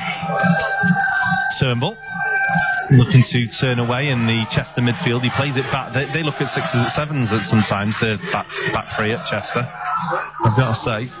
As Kelly hooks it on looking for a keel right. That was poor from Wrexham. Turnbull picks up the loose ball and switches to this near side. And Goff plays a ball in, and it's a poor one to the groans of the Chester players. Goff again plays a ball over the top. Manny Smith will deal with this. Bread and butter for him. Chests it down, clears the ball forward. It's not a good one though. Dawson picks it up, and here's Akintunde, who's looked a bright spot for Chester. He's given the ball away now. Wedgbury plays it down the line. Masanka tries to do a Holroyd and go down. Referee doesn't buy it. Turnbull is battling for the ball. Masanka being held onto by the Chester midfielder. And meanwhile, Hulls picks it up for Chester in the right centre-half position. He plays a ball forward over the top. Goff nods it down in the centre of the park, and Chester try and build something here. Turnbull back to Nathaniel Rowe-Turner. Back into the middle, where it's picked up by Dawson, and Hulls goes back to Lynch, and these Chester build-ups just breaking down as Wrexham are closing down their men well. They resort to the long ball. It's won in the air. Keel Wright wins it in the middle, though, and Wrexham back in possession. Here's Kelly, goes back to James Jennings. He plays a ball looking for Masanka again. He's done that quite a lot in this game, Jennings. Trying to play his mate in, I think, here, maybe, for a goal in the cross-border derby. But it's dealt with by Assels. And hooked away by Chester in the Chester defence, and it's just going back and forth now, James. Getting a little bit scrappy as we enter half-time. Yeah, Masanka's just gone for the header that finally actually played for the free kick that time, and so he is learning. He's learning on the job, but he's got up the header there. That definite push, and Wrexham can hopefully see out this last few minutes of injury time. Maybe load the box one more time and just get a chance before we go into half, but I wouldn't be surprised if they just play it into the corner and take the 1-0 into half-time. I think you're 100% right. This is the type of thing you learn in a game. You don't learn this training in the week, do you know, like buying free kicks and making the most of those situations. So, yeah, definitely good experience from the Samba Masanka. Jennings plays him in again. First touch is poor, but Wrexham retain possession. Marcus Kelly tries to turn away. His touch is poor as well. He's headed on by Roberts. Here's Holroyd into Wedgbury, back with Roberts, right back position, advance for Wrexham here. He's got Rutherford, the runner, on the right hand side. He crosses the ball in, it's charged down, back with Roberts, and Rutherford hits the byline now, swings the ball into the middle, it's just behind everyone, and perhaps Holroyd should have left that for Masanka. But Chester clear it away. It bobbles around in the middle, and Turnbull comes away with it for Chester. Hannah was on his bike there, but Turnbull elected to turn away and plays in Kingsley James instead, who bursts over the half-line line for Chester FC. And there goes the half-time whistle, James, and the cross-border derby. It's 1-0 to Wrexham at half-time. Yeah, slightly maybe against the play, but deserved 1-0 maybe. So the half-time score, Chester 0, Wrexham 1. You're listening to Wrexham Football Club commentary live on Calon FM, brought to you by the Wrexham AFC media team. Every kick, every goal, every moment, home and away. Coming up next, half-time match analysis followed by the second half of today's game. Follow all of the action live and exclusive here on Calon FM. Listen on 105 FM, online at calonfm.com or via the TuneIn radio app. Follow us on Twitter at CalonFM and at Commentary WAFC. Wrexham AFC on Calon FM. Whenever, wherever. Calon FM. Wow. The half-time score. Chester 0, Wrexham 1, just what the doctor ordered as far as Wrexham is concerned. You know what, we've had a question on hashtag Ask Wrexham, and I think it's a question that will answer itself. Anne Butler saying, great commentary, thanks very much, Anne. Sounds like a great atmosphere. Are our Wrexham FC fans making plenty of noise? Well, I think the answer, at the moment, most certainly. Yeah, absolutely. It was a strange start to the game, a strange start to the build-up, because, you know, I think we sort of build up the atmosphere and what we're going to expect, and because of the delays in the buses or whatever happened outside, it sort of nothing happened. And then what was really pleasing was the both sets of fans really respected the minute's silence, and then that allowed the sort of the Wrexham crowd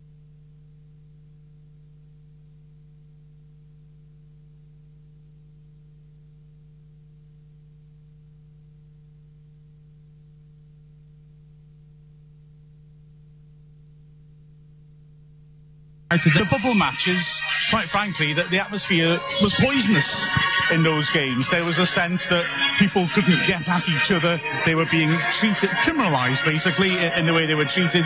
And therefore, I think that the atmosphere ramped up in an unpleasant way in a lot of those bubble games. Whereas here, it just feels like a good, wholehearted derby. And referring back to Anne's question, yes, the Wrexham fans certainly have been an excellent voice throughout, haven't they?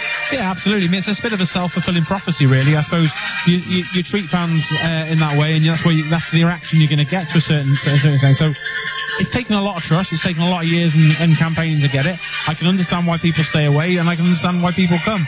You've got to hope that, you know, unfortunately, at every football club there are going to be the odd idiot, and you've just got to hope that the majority can control that. I think football is all about passion, and you shouldn't hide your passion, and but it needs to be channeled in the correct way. And tonight, everyone so far is channeling the correct way. The atmosphere is great. Both sets of fans are making that, and Wrexham fans are certainly, you know, they've taken over 1.5 sides of this stadium and are really enjoying it.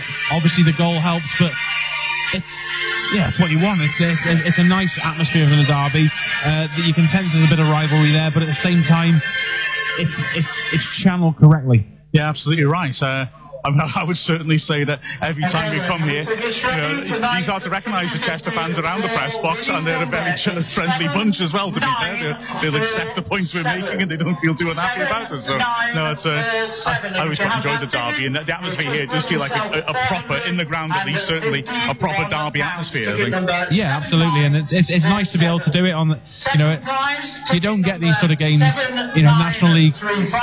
We play some of these clubs that, people, when we first came down here, asking who they are, and, part-time clubs and all that sort of, palaver, but it's nice that there are league clubs down here, and yeah, it'd be great when we can get out of this league, but having, getting this derby, and it is unique. It's unique across world football, with being cross border derby, and the proximity, and obviously Chester's sort of in Wales, so it's got. Oh, careful now. There's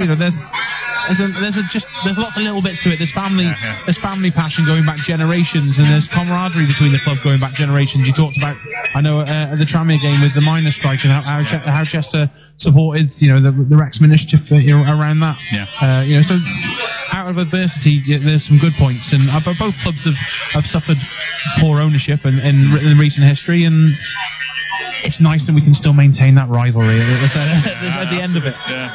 Now, looking at the game itself, I'm going to suggest that in some ways it hasn't been as intense on the pitch. I mean, it's a derby. There have been some cracking tackles going in. But I was thinking this before the match, and it's sort of come off this way, that Chester's backline is pretty slow. And as a result, they can't really push up much. And because of that, there's not the same congestion in the middle of the pitch. The game's much more stretched than I would normally expect in a derby, where, I mean, I'm thinking back to 2 seasons ago when we came here, when Gary Mills actually was getting the team to pass the ball around at the start of the season. We came here with a good ball-playing side. And Chester just got so in our faces, pushed so high up the pitch, there was no room to breathe. We couldn't pass our way out from our own half. And they beat us ultimately. This hasn't been quite like that. There has been more space in midfield, because Chester can't commit their backline too high, because if they do that, we'll put it in behind them, and Masanka and Holroyd are certainly going to beat Askels and Halls in a foot race. Yeah, I mean, I think you're right, both formations almost complement each other to cause that. Wrexham, who traditionally with Wright and Wedgbury sit a more of a deep midfield and don't press as much, because they're doing that, Chester aren't pressing on them, so they've got time and space, so suddenly we can actually knock it around the midfield a little bit.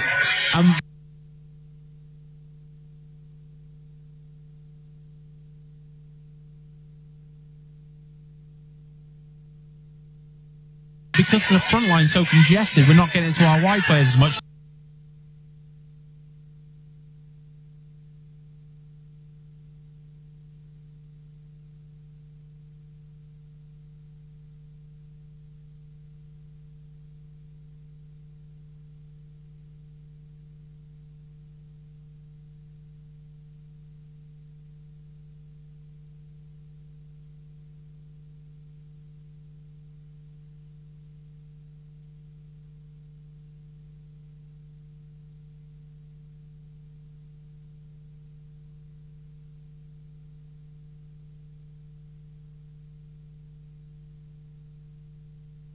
Or do we rely on our back four and go back to that defensive mentality we have? Like you said, Chester are going to cause us problems with their pace over the top, but if we can nullify that, which so far we have, it's just how we break Wrexham, how we break Chester down, and I think Holroyd's the key to it, because he's all over the place. But I want to see a little bit more of a Keel Wright joining that. I want to see a little bit more of Kelly getting, working the ball to get Kelly time and space, or Rutherford time and space to actually deliver. We saw a little bit of it at the end of the half there when Roberts had a chance to play Rutherford down the line a couple of times and got balls in. When we put the ball into the box and asked questions of Chester, we've looked dangerous. I'm slightly distracted at the moment because there's some fantastic smelling Bovril in the row in front of us. I'm extremely jealous of it. Bovril's a strange thing. It can only taste good within a football ground. Years ago, I made the mistake of, because I love Bovril at football matches so much, of buying some Bovril and trying to make it at home. Oh, no. You've got to be in the football ground to actually experience it. That smells tremendous. Unfortunately, I'm full anti-Bovril on this, on whether it's at home or at football matches. However, I do appreciate the smell of it.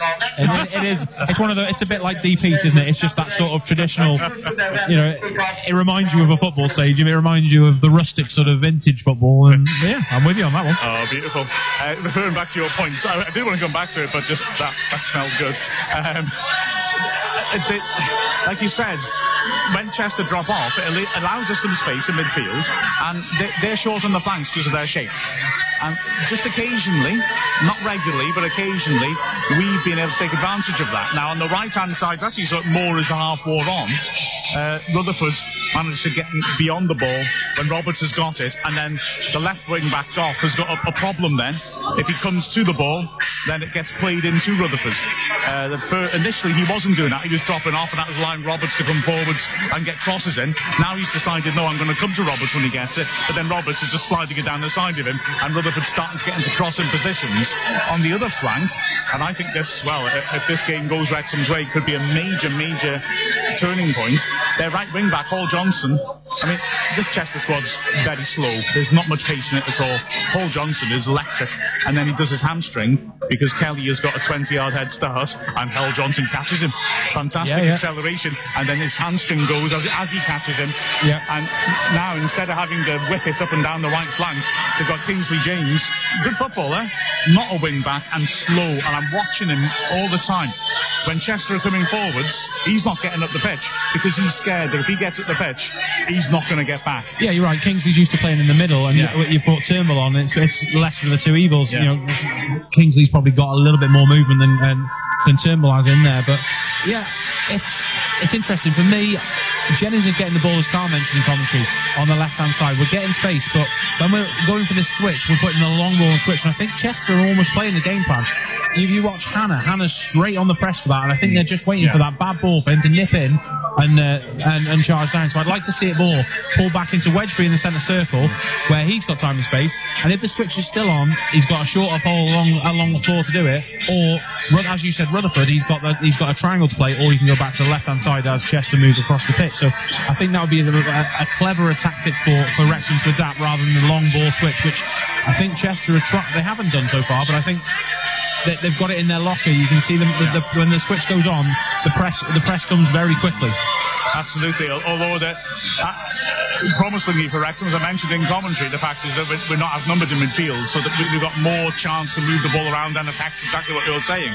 I thought it was no coincidence. The whole Johnson came off, and within a minute, Jennings has got that run where he's come inside and hit a shot from 25 yards, because now Jennings has an opportunity to make a difference in this game. Kelly can pinhole Kingsley James, who doesn't want to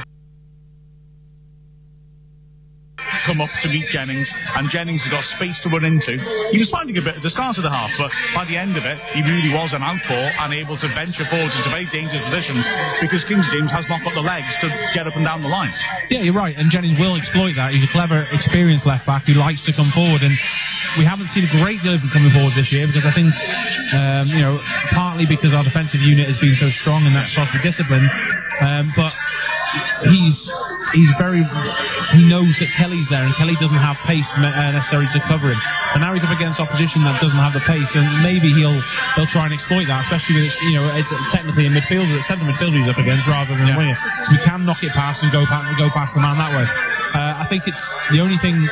Again, we said it in commentary when he played a nice little ball into Masanka's feet. Masanka, and he followed the ball, which he should do. He followed his run and made the right run for Masanka to lay it off to him. Masanka beats the ball, didn't come to the ball, and then allowed the defence to nip in front and take it. Chester broke, and then we're exposed down our right hand flank. So it's the balancing act between how much we commit forward. I think it's in terms of balancing acts as well. Marcus Bignell, I like the look of his style, to be honest, and the Chester fans are pleased with the impact he's made on the squad. I think he's inherited a rather lopsided squad.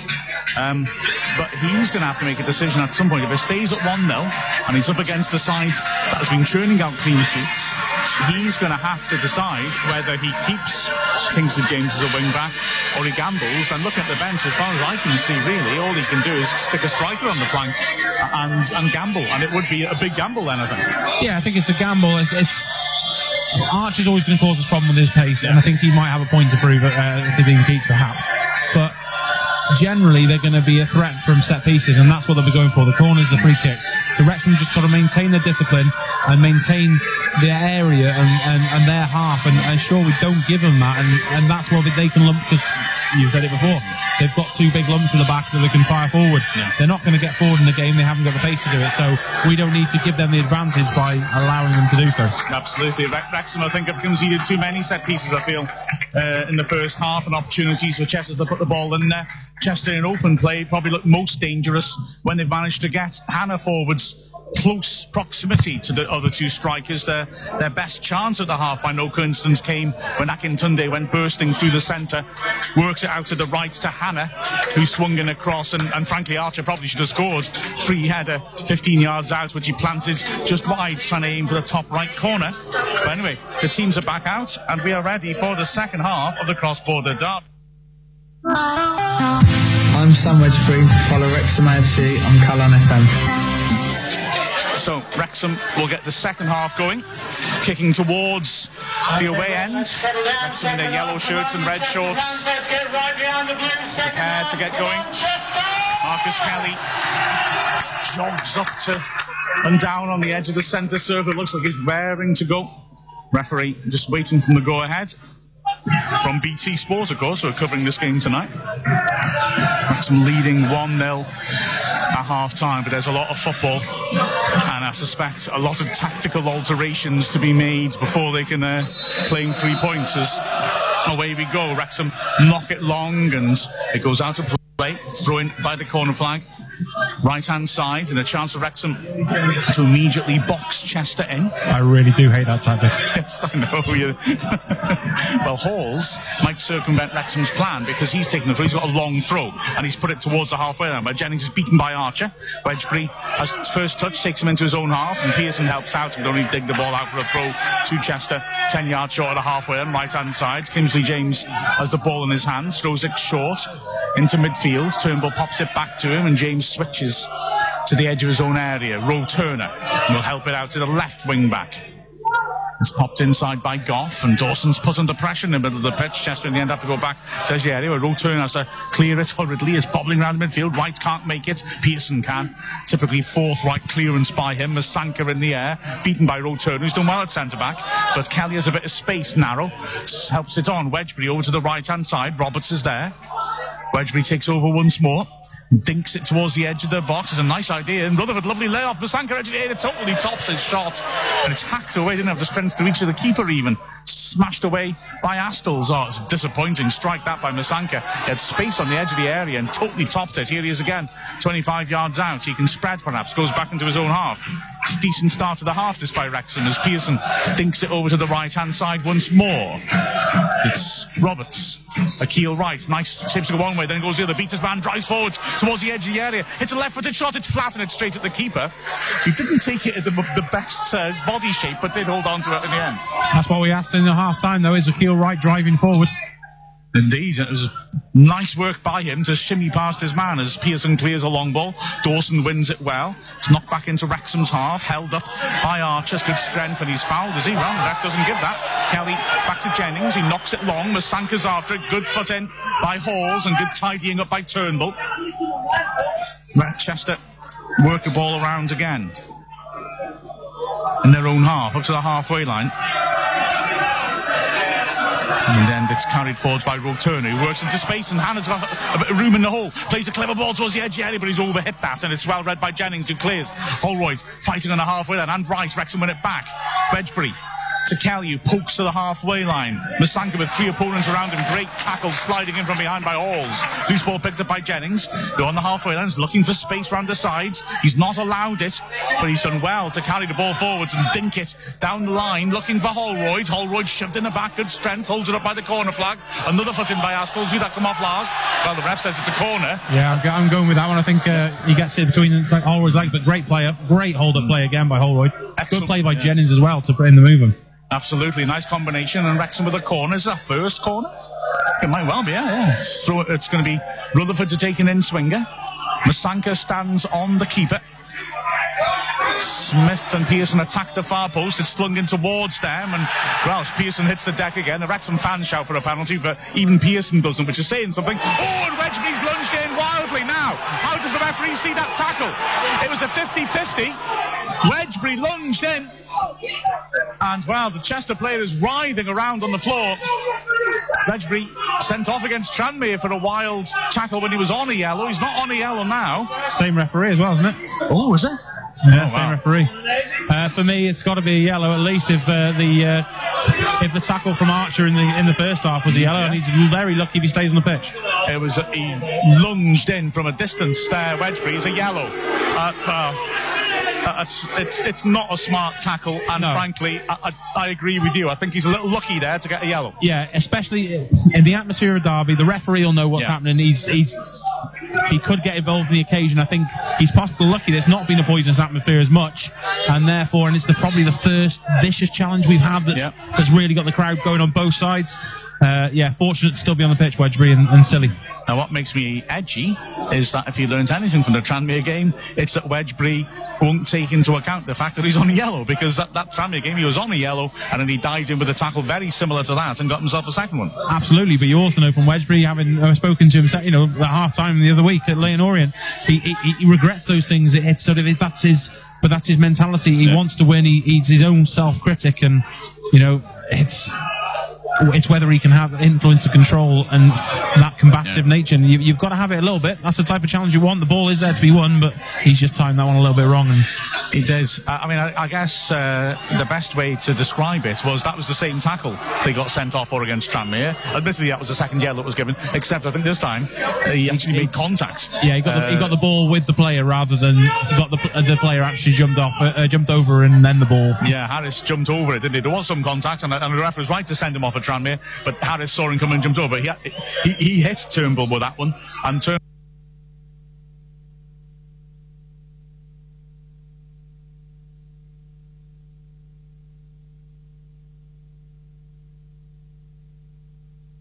is just now limping off the sides of the pitch. Chester down to 10 men for the moment. A Chester sub is jogging up the sides of the pitch.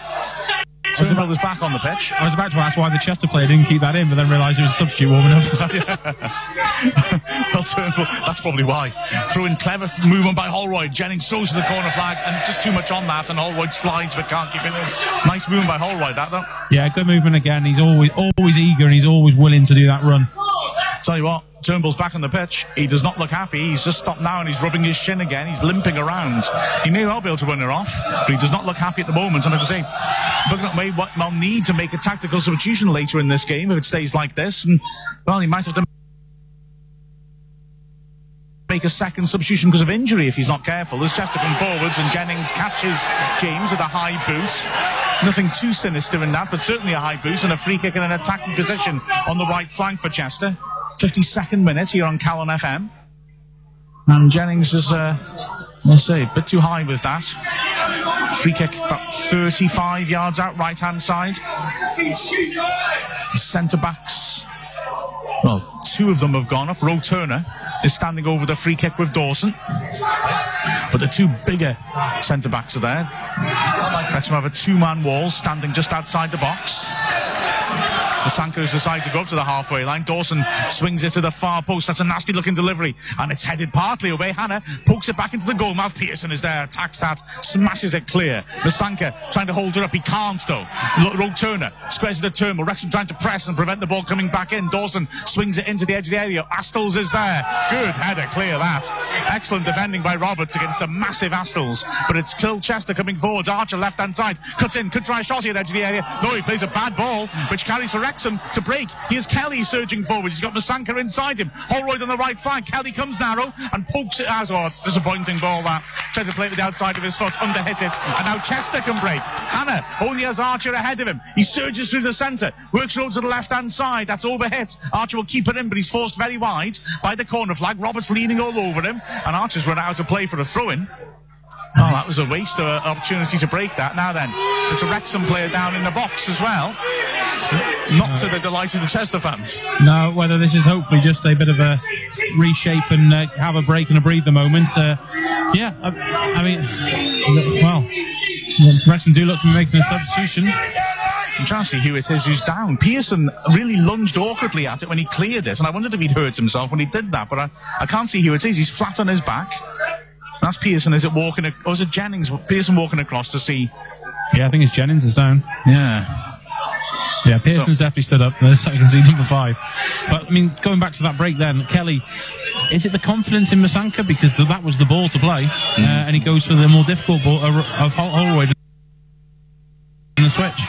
I think it was on though. I think he underhit it. It was disappointing delivery, wasn't it? Yeah, disappointing delivery. Well. But yeah. Well, there is Jennings. Mark Carrington is going to come on to replace him. So that's a reshape Wrexham did not want to make at the back when they're defending a 1 in the lead.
And clears Roe Turner, lovely touch by him on the edge of his own area, brings it to the left-hand side. Akintunde goes driving forwards, running at Roberts, pokes it beyond him towards Archer. Manny Smith is there, and he tidies up very coolly to Rutherford. Now Rutherford in his own half, feeds it up to the halfway line, can't pick out Holroyd though. Chester have the ball through Turnbull, who pops it back to Astles. The switch is on, Kinsey James has ventured forwards, and that's a good-looking ball towards him, just skips across him though, and he can't bring it down, and well, that's maybe slightly that lack of pace from James, that he couldn't just chase it down and keep it in. Yeah, possibly, because if he gets hold of that, it's the first early test for Carrington, who's come into the into that unfamiliar role for him of left back. I know he's covered it a couple of times, but it's certainly not his preferred side. Football can turn out odd, can't it? You know, the game starts off with Hall Johnson bombing forward and Jennings bombing in when he gets the ball back, and now all of a sudden you've got two players out of position, looking tentative and uncertain, and that could be equally decisive. Throw in taken, knocked in towards the edge of Wrexham's area. Wright partly clears it, but it's put back in again. Chance for the cross. Kingsley James has allowed space. Well charged down in the end by Wright, who's got a good shift in. Throw in to Chester, 10 yards out. They're building up a bit of a head of steam here, Chester, the last few minutes. Throw will be taken by Halls, who has a long throw. He goes back to the wall at the perimeter of the pitch. Astles is a big target at the near post. Hall slings it towards him. Pearson climbs with him and partly heads it away. Is that a corner? Goal kick. Came off Astles rather than the Wrexham skipper. Marcus Bignot had a rather half-hearted appeal there for that. Wrexham just need to get a bit more control in the middle of the pitch as they had at the end of the first half, don't they? They seem to have sacrificed that bit, and Chester have pushed forward, which you expect, because they're at home, they've got to come forward. And when we've actually had the counter-attack this half, and Kelly twice now has broken, just not quite got the ball. Absolutely. He's come narrow and found spaces doing that, but hasn't profited as goal kicks taken. Masanka does really well to control the head down to Rutherford, and that's great vision by Rutherford. Spreads towards Kelly, left-hand side, early ball to the edge of the area, and Astles did well to keep his balance and clear deep into midfield. Poor header by Akil Wright, brought down by Akintunde, who gets a bit lucky to ride Kelly's challenge. Turnbull though, well, Turnbull didn't deserve any luck for that. He tried to knock it long and hit it horribly out of play. Throws a Wrexham about 15 yards into their own half on the left. Carrington will take. Pearson, the old head, just wanders around with the ball tucked under his arm just to slow things down. He's finally given it to Carrington, who's just as experienced, is in no rush to release this. Throws down the line, Masanka beaten in the air by Halls. Wedgbury again in the middle of the pitch, back to Carrington off balance, manages to hook it forwards. Ricochet finds Rutherford, but he's charged down. And Goff's clearance as well, knocked down by Archer. Return ball by Hannah, looking for the striker down the right-hand side. He brings it down, works it back to James. Chance for an early cross. Instead he cuts inside and beats Kelly. Nice work, right, James? And then back heels cutely. Archer has to go backwards to retrieve it, but there's an overlap again as Halls has ventured forwards. Plays it into him, chance to cross now. Stands up a good shaped ball to the near post. Pearson, great header under pressure. Helped on further by Rutherford, and then helped on again by Holroyd on the edge of his own area. Chester pushing Wrexham back here. Roe Turner switches, space again for Halls, the right-sided centre-back. He stands it up this time, the diagonal. Looking on the left flank for Goff, who heads it into the 6-yard box. Manny Smith is there. Volleys it clear, throwing to Chester. But they are enjoying the best spell either side's had in this match, really. Yeah, Chester asking questions now, and luckily Dunn hasn't had to answer any so far, but they're certainly pushing forward and causing Wrexham a few problems now. This much vaunted Wrexham defence underperformed, but that's a poor switch from the throw-in by Turnbull. Kelly's got a chance to start another break here, finds Holroyd in the centre circle, turns nicely. Rutherford wants it. Holroyd tries to play the through ball, and it's much too close to Roe Turner. It's time to control and play a pass and start a break for Chester now. Dawson squares it. Wrexham get their shape quickly in midfield though, and now Chester find themselves passing it around in midfield. It's driven long by James, who's not seen plenty of the ball the last 5 minutes down this right flank. Partially cleared by Manny Smith. It'll come back in again. Atkinson in the hole. Good tackle by Akil Wright. Chester work it back to the halfway line. Roe Turner is there. He helps her over to the left-hand side. Goff. The pressure constant from Chester here. Rutherford comes across 30 yards out. Goff looks to go around the outside for pace. Lunging tackle is an excellent one by Roberts. Puts it out for a throw-in. Level the edge of the area. Goff takes it quickly in towards the near post. Held up by Hannah, who wants to win the corner. Pokes a great ball in. Dawson drives it. Hits the post. Oh, what a chance that was. Great work by Hannah to turn and feed Dawson. And he had such an opportunity. Edge of the area. Drove it. Dunn had no chance to move. Hit it like a rocket, but hit the left post and flew back out again before anyone could react. Here comes Chester once more. You feel the equaliser's coming. Space edge of the area. Hannah will hit this. Left footed into the goal. Good block by Pearson. Wow, this is real pressure, this. Yeah, back to the wall. You can hear them Chester fans now getting behind their team because they really can see that the pressure's building on Wrexham. I think for me, if I'm Dean Keats, I'm looking at maybe bringing Reed on and as Chester push up, take advantage of that pace over the top, but they need to do something. Throw in again, an attacking throw in, hurled in towards the near post. Astles jumps, flicks it on well. It drops on the edge of the 6-yard box. Wedgbury does well to bring it down his chest and clear it. Doesn't get much distance though. It's headed back into the edge of the area. Roberts heads it clear. Well, this is a good Wrexham defence, but they are getting a proper workout. Flag goes up for offside.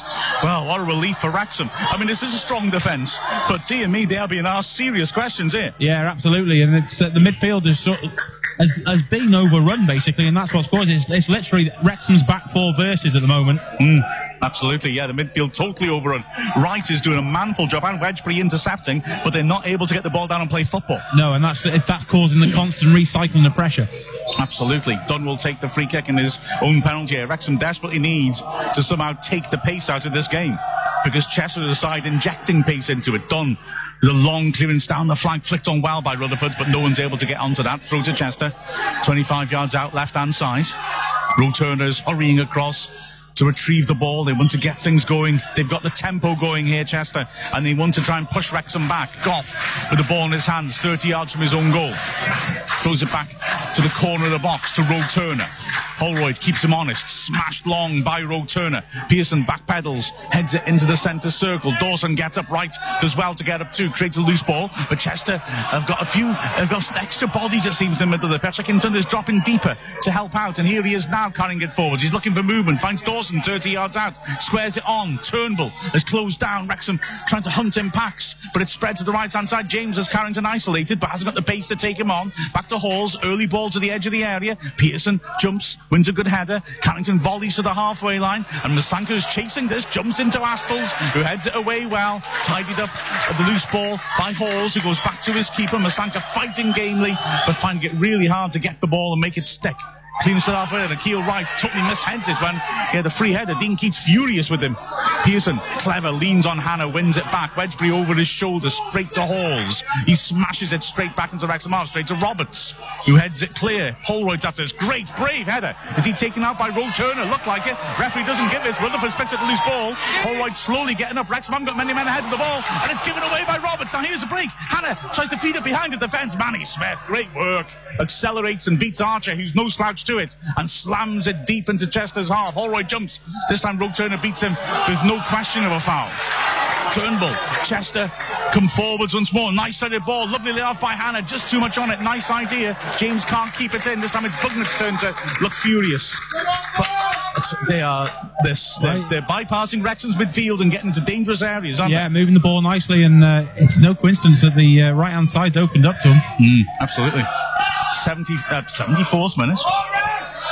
64th minute. Wishful thinking that was.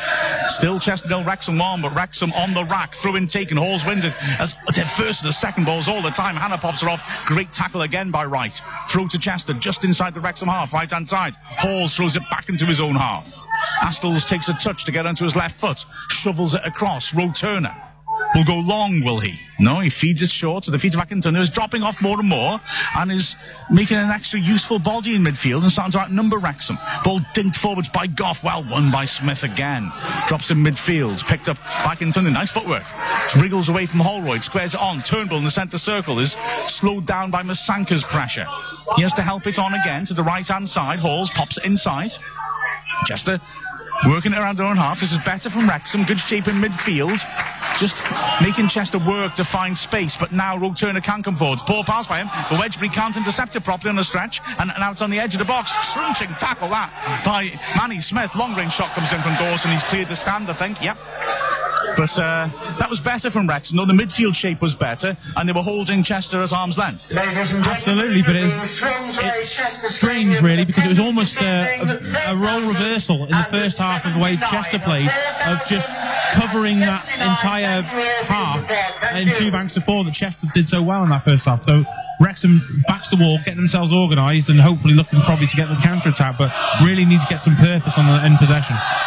The Wrexham bench having a lengthy conference there, and I think a substitution has been lined up. Mike Loach has gone across to hand the paperwork over to the 4th official, and Scott Bowden is going to come on. As I said, Masanka is working now, but struggling to make the ball stick. But yeah, Bowden will do that and hold the ball up.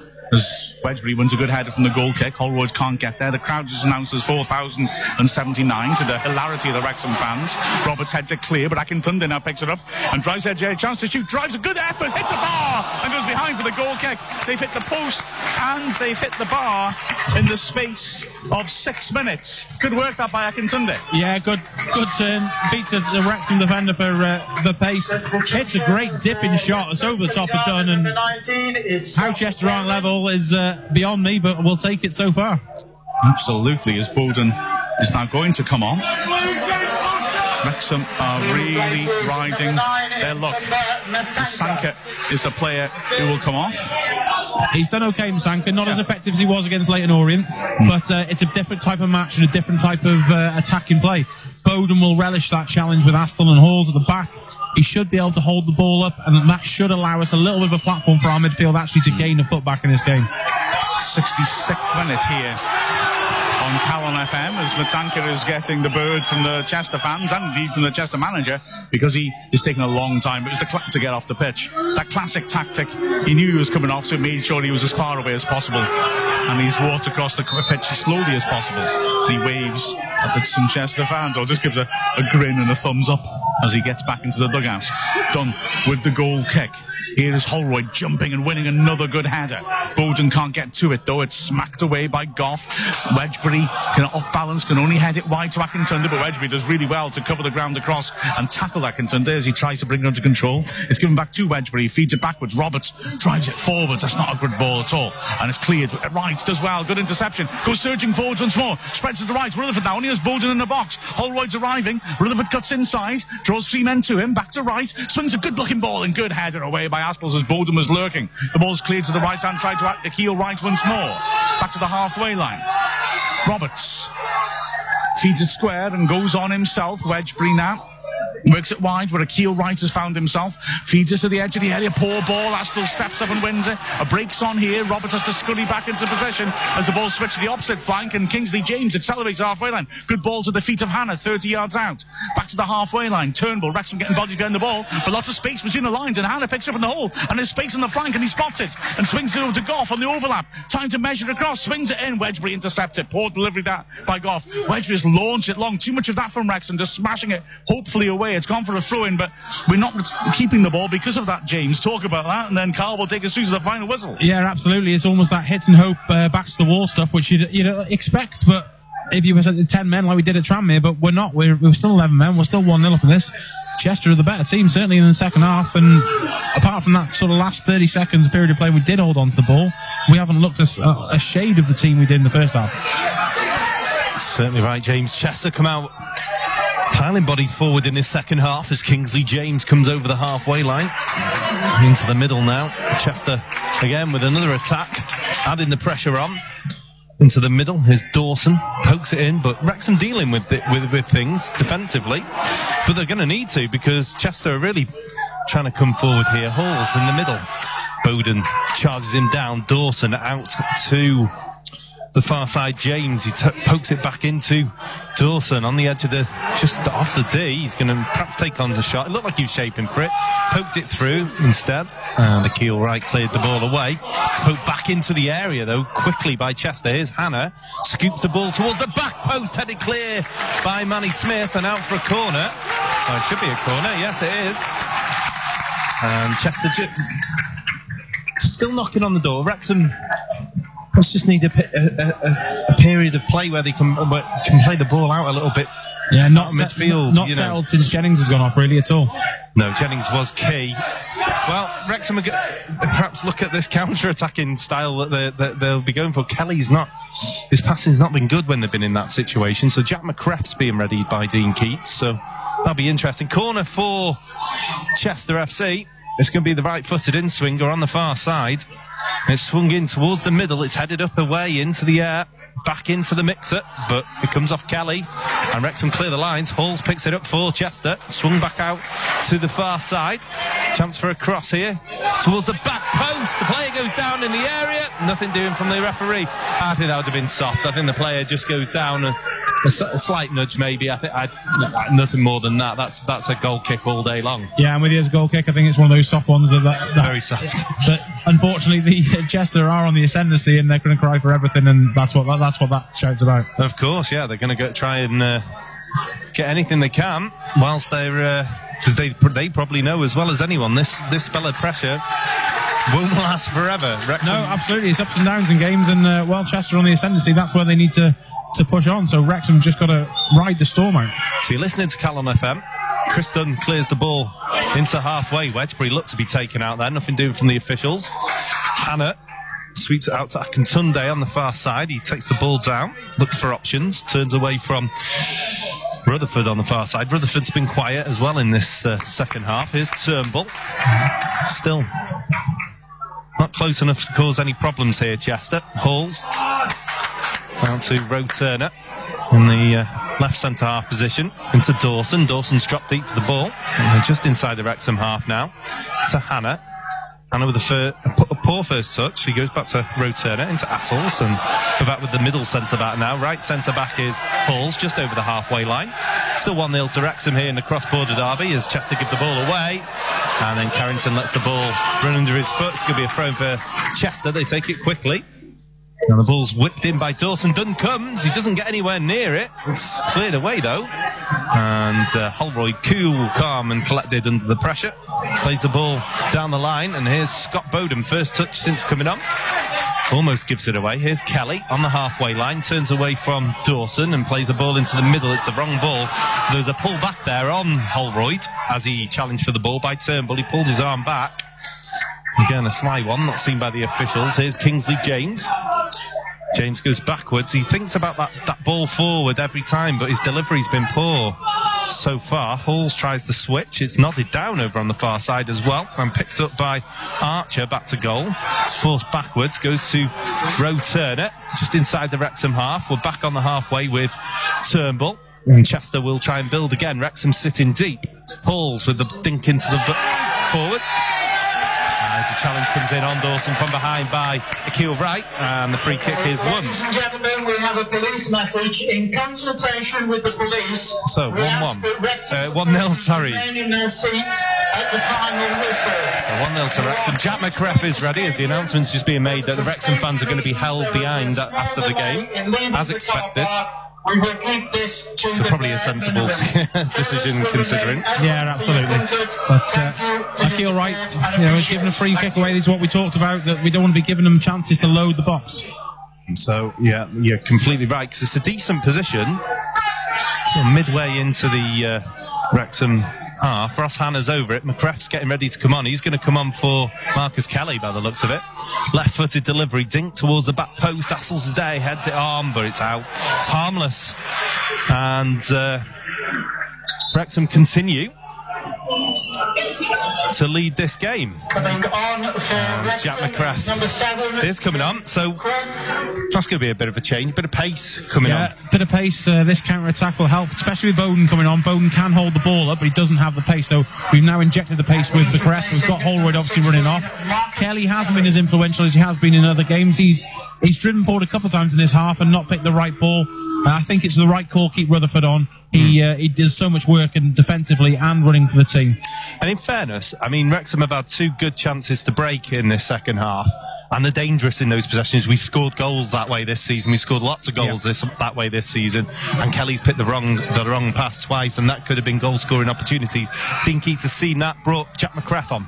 Yeah, fine margins. So, and we see this switch in flanks as well between McCreff and Rutherford, and it's quite exciting. So Wrexham looking to use those wings now a little bit. Here is McCreff on the far side, and can't keep that one in, so it's going to be a throw in for Chester, just inside the Chester half, and we should see that McCreff-Rutherford combination play that we've been so used to seeing during this season, using those wings, and players ghosting in at the far post when they manage to get there, but it's just whether Wrexham can get the ball back off this Chester side at the minute as Kingsley James goes backwards to Halls, pokes it into the middle. Good challenge by Wright. Ooh, he almost nicked the ball. He doesn't quite get there. Does play in. Rutherford in the end. Rutherford drags it back, goes forward, runs at Halls. Rutherford, edge of the area, goes into the area, and he's just overrun it, hasn't he, James? And he get the ball away. Carrington plays it off Kingsley James, and it's going to be a throw in Wrexham. Yeah, Rutherford drove forward there and just ran out of ideas and space, unfortunately. He should have played the ball. He got level with the 18-yard box, tried to go outside, and Chester easily cleared that one. You said perhaps a little swing of momentum here. Chester coming off the front foot a little bit. Wrexham methodically working their way back into the game as Carrington was given a hospital pass back by Holroyd, but he keeps it in. Here is Holroyd, the striker, Wrexham's top goal scorer this season. A couple of step over, hit the byline, keeps the ball, and Chester just win it back. It was Halls who got the challenge in, and a lovely little triangle from Chester. James plays the ball forward, and again Akil Wright breaks up play. He's given it away though. Hanna now running at the Wrexham back four. He's hit it too far ahead of himself. He goes into the corner flag. He's forced there by Wright. James swoops it in towards the back post, and Manny Smith's beaten in the air. 2 players go down. Hopeful shouts for a penalty. Nothing going to go from the referee there, and Wrexham clear the ball to the halfway line. That was a little bit hopeful, wasn't it, James? Yeah, a little bit hopeful. Both players over each other a little bit. Manny Smith being dragged down by the Chester player in the first, but to drag themselves to the floor. So it was more the Chester player doing it. I feel the penalty appeals from the Chester bench have been a little bit desperate, really, considering they've been the better side in the second half. But Wrexham, you can just feel the tide turning a little bit. Good little play in the middle there from Akil Wright again. Played a ball in down to McCreff. McCreff runs at his man on the right-hand side. He keeps hold of the ball, does he? Oh, goes out. Be a throw-in just near the corner flag. McCreff did really well there. First, up again. Worth giving McCreff a go. Rutherford now come out to this left wing. McCreff on the right wing. Throw-in comes in. Holroyd is the target again. He pokes it back to Kevin Roberts. Hooks it over the top into Holroyd. Holroyd swoops it into the middle. Hassels comes and flecks it comfortably. Ghosted into the back post was that man Scott Bowden. It remains Chester 0, Wrexham 1 here in the cross-border derby on Calon FM. Chester slowing things down now, which is strange because they've done their best work by really foot on the gas. Maybe they've started to tire out. Well, we were talking about those phases of play. Wrexham starting to edge the game a little bit, and perhaps they thought time to slow it down so the game can swing back in their favour, because when they work the ball like they are now, they're not doing Wrexham any harm. Wrexham are happy with this, but when they get the ball right forward, they're looking dangerous. Yeah, absolutely. There's a bit of space in the midfield area for him, as well as Assel slips whilst he delivers the ball forward. And Chester will look to build again from the back. Here's Halls inside the Chester half. He pokes it down the line, and Chester give the ball away. And unfortunately, that's what's happened most of the game, hasn't it? That ball's just been poor. Especially when they've tried to switch it out wide. It's sort of every time. Yeah, miss hit or under hit. But Chester almost their own enemies here. They're sort of trying to pass it round and getting frustrated with each other because they've lost that sort of pacing edge they had 5 minutes ago. Well, it's no different from Wrexham. They've played like this all season, haven't they? But it's gotten to third place in the league, so it's scrappy. Absolutely, but maybe that's the style of play. You know, we want to see free-flowing football, and perhaps we want to see we're used to seeing us on the ball, but you know, it's that defensive tactic, almost the Mourinho style of way of, you know, you absorb the pressure because you know you can cope with it. Pearson felt like he was fouled during Chester's exploit forward just now. Nothing doing from the referee as Sean Pearson sees the ball out for another goal kick. Pearson using all that experience, puts his body in the way. He's a fantastic player, isn't he? Yeah, absolutely. And alongside Manny Smith, who also goes unnoticed a little bit at times, and he just mops up the pair of them. You know, great partnership. So the cross-border derby is nearing a conclusion here at the Swansway Chester Stadium. It's still 1-0 to Wrexham. Listening live on Calon FM, of course. And we're glad you could join us on this cold Wednesday night. Well, it's cold for us. I'm sure you're nice and warm wherever you are. As the ball's nodded down in the middle. Hooked forward by Mark Carrington, of course, the makeshift left back. Can play anywhere, Carrington. Just throw him on. Here's Bowden, takes the ball down. Great little layoff by Scott Bowden as well, using all that experience. Plays in McCrath on the right-hand side. McCrath approaches the 18-yard area, takes on his man, hits the byline, but it's good work over on the far side by the Chester player. But he's given away a corner, has he? Yes, it's a corner. Yeah, McCrath's gone for him, put the defender under enough pressure and won it. But great layoff by Bowden. It's the first time we've seen a striker hold it up, lay it off for someone to go and attack. It gives our midfield the opportunity to push up, and that's something we're missing. It's a good strike partnership, Bowden, Holroyd. It perhaps lacks that little bit of killer pace that we see with Matanka and Reed sometimes. Yeah, and the goals, but as a partnership, it works. Here comes the corner, swung in towards the penalty spot. Pearson's under it again, and Lynch comes out and takes it this time. And tries to get straight in the arms of the keeper. Yeah, it was, and he tries to get Chester going quickly. Roberts challenges for it. It's going to drop in midfield for Turnbull for Chester FC. He goes over the halfway line, picks out a pass in the middle into Akintunde. He turns, he's on the edge of the area, he's taking on Akil Wright, lets it run across to Dawson. Dawson slows the attack down, and it's a great tackle over on the far side by Jack McCrath, and it's going to be a throw in for Chester FC. They're ready in. Then their striker, signed in the summer, of course, Harry White. I almost called him Harry Wright, who's of course one of our summarisers. It's going to be confusing as the game goes on, and it's going to be Akintunde that makes way, which is rather surprising. I think he's had a decent game. Yeah, I think he was anonymous the first half to a certain extent, but since he's dropped into that more midfield role and done the link play, he's looked really dangerous because he's been able to turn and drive at Wrexham, and that's had Wrexham's defensive midfield on the back foot and caused us problems. And he was instrumental in that sort of 10 to 15 minute spell of Chester really creating chances. White's not that type of player either. He's going to sit up top with Archer. Quite similar players, both target men really. So throwing on the far side for Chester FC. It's launched into the area, headed clear by Smith. It's not clear. It drops inside the Wrexham penalty area. Hooked back in towards the middle. White over the bar. Should have scored with his first touch. Yeah, free header really. He had a bit of pressure on him from Manny Smith, but you know, Harry White should be doing a lot better from that. Headed it up rather than down, didn't he? And that was his mistake. He was sort of stretching for it a little bit. And it remains 1-0. Wrexham supporters are singing their team home, hopefully, here. This is a typical Wrexham performance from this season.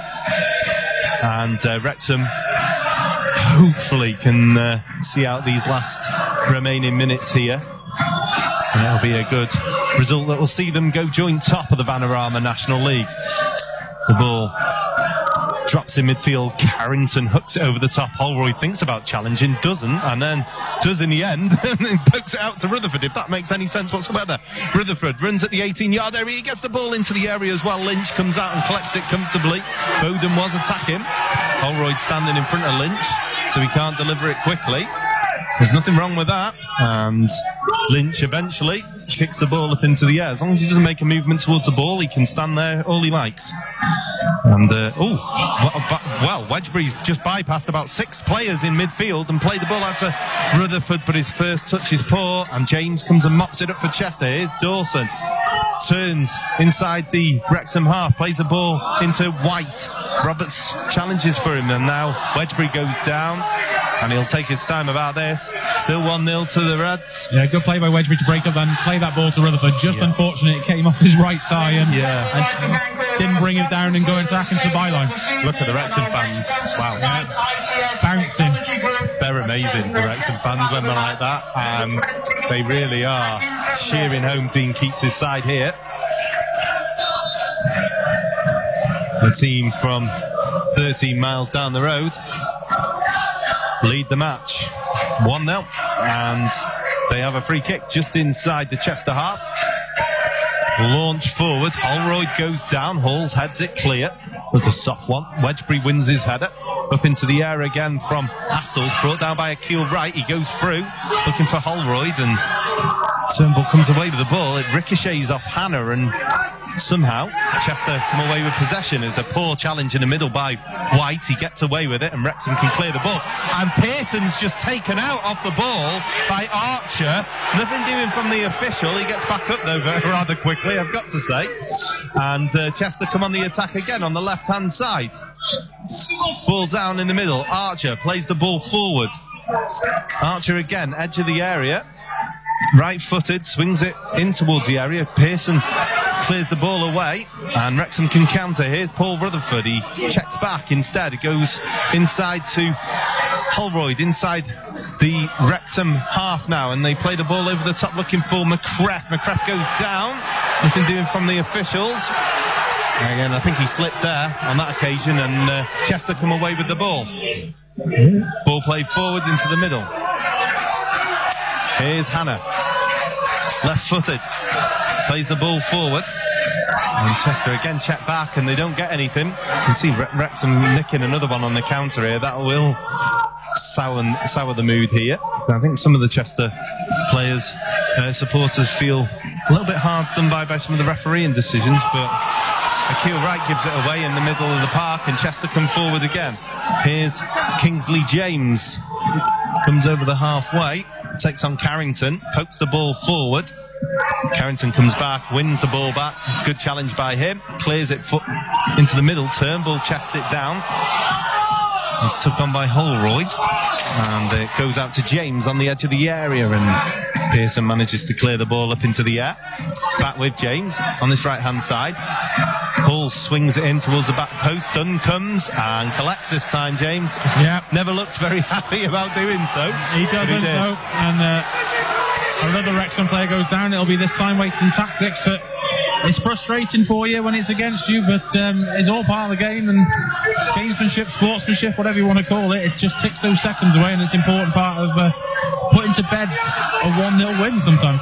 I disagree. I mean, if Chester were 1-0 up, they'd be wasting time as well. Yeah, so that's what I mean. It's exactly the same if you turn it round. So that's what I mean. As in, it's frustrating when it's against you. Yeah, but it's part of the game, and so you have to live with it. Yeah, it's going to get added on at the end of the day anyway. So it's one of those it's a strange one to complain about. Really, it's frustrating though watching it, isn't it? When it's your side. Yeah, you know it's going to happen. You know your team does it.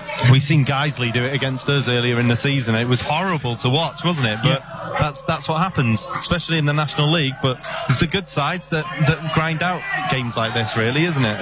And it's Wrexham teams in the past wouldn't have done it, so it's obviously something that they've learned, and exactly that grit of Dean Keats running through the side, I think. Here we go. Goff plays a left-footed ball over the top. Smith loses his man, heads the ball clear. Wright needs to get something on it. He does. Falls for Wedgbury. Plays the ball forward to Holroyd inside the Chester half. Holroyd turns away from any danger, lays it off to Wedgbury.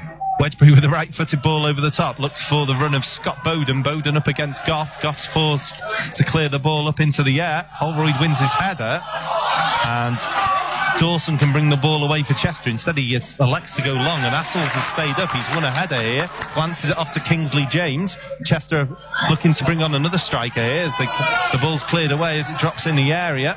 Turnbull puts the ball back in towards the back post, and White stretching for the ball. It heads it dramatically wide. It remains 1-0 to Wrexham. Yeah, it's those tense few minutes you hate as a fan. You don't like to, especially when you're 1-0 up, and those ones when you're just praying for the whistle. But Wrexham are certainly capable of breaking on the attack and going through all this. It's going to play into their hands. Chester starting to throw the kitchen sink at it. Well, they're going to have to. Zanzala comes on, another striker for Kingsley James. James's afternoon's done, but suddenly some of the Chester supporters have started to leave. The ones that were confident at half-time, by the way, that they'd come back and win this game, so we won't mention that.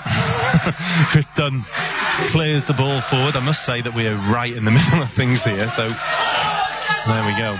It's going to be a throw-in. Are we technically sat in Wales or England? Wales. Welcome to Flintshire. So there we go. Thrown down the line. Wright does well. I think Wright's done well, but he does the odd time he gives the ball away, or but I think you can always get that with that midfield that just tries to nip in there and just get a touch. It's not always going to come off. It's going to ricochet. We do miss a midfielder that can get the ball down and hold it and then play a pass. If we had a combination of Wedgbury, Wright and Kelly in one player, then but I suppose he'd be in the Premiership. Yes. Well, the fans that you can hear there in the background are the Wrexham fans. They're cheering their team home, and hopefully they can hold on as Dawson, again, Chester coming forward, plays the ball out to the left-hand side. Roberts up against his man.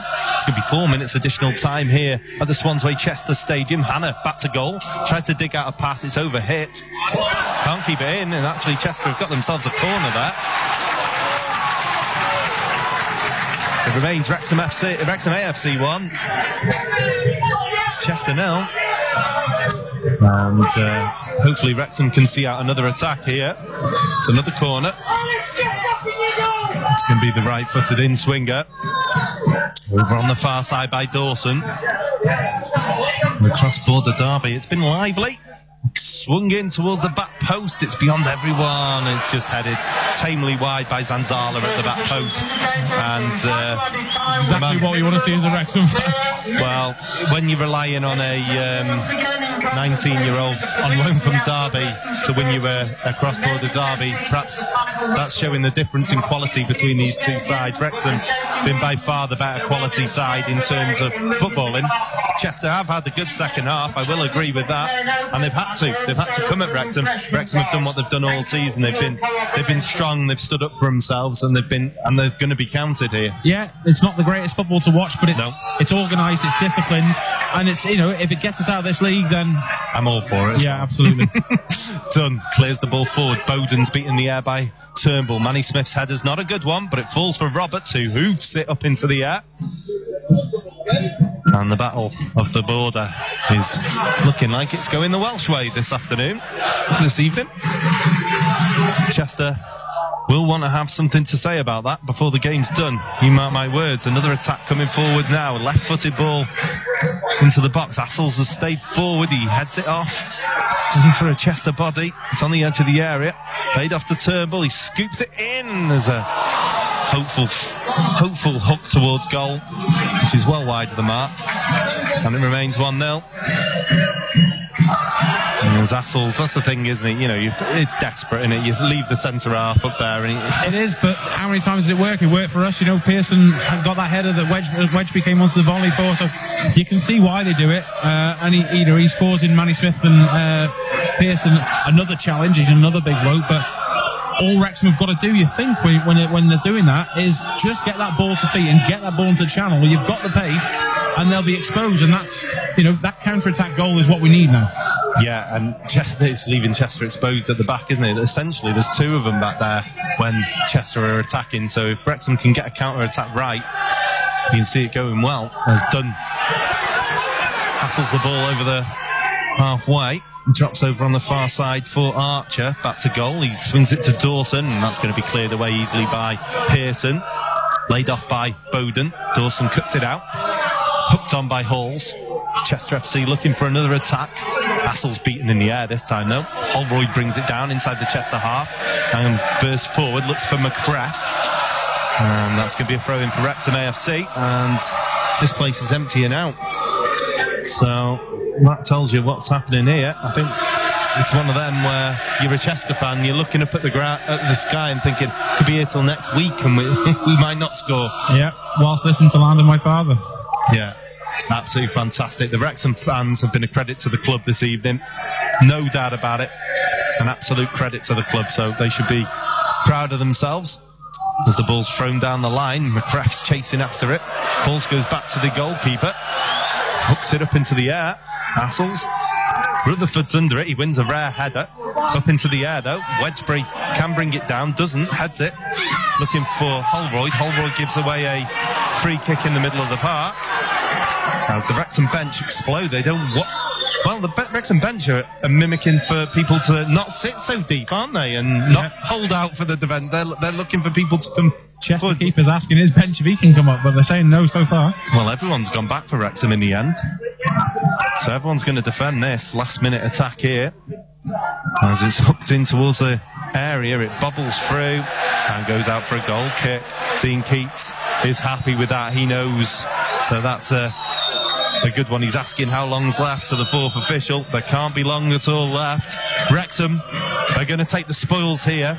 The bragging rights are going back down the road to North Wales as this stand absolutely empties out. It's a matter of moments away, that full-time whistle. Dean Keats is asking the referee. The Wrexham fans are lifting the lid off the away stand.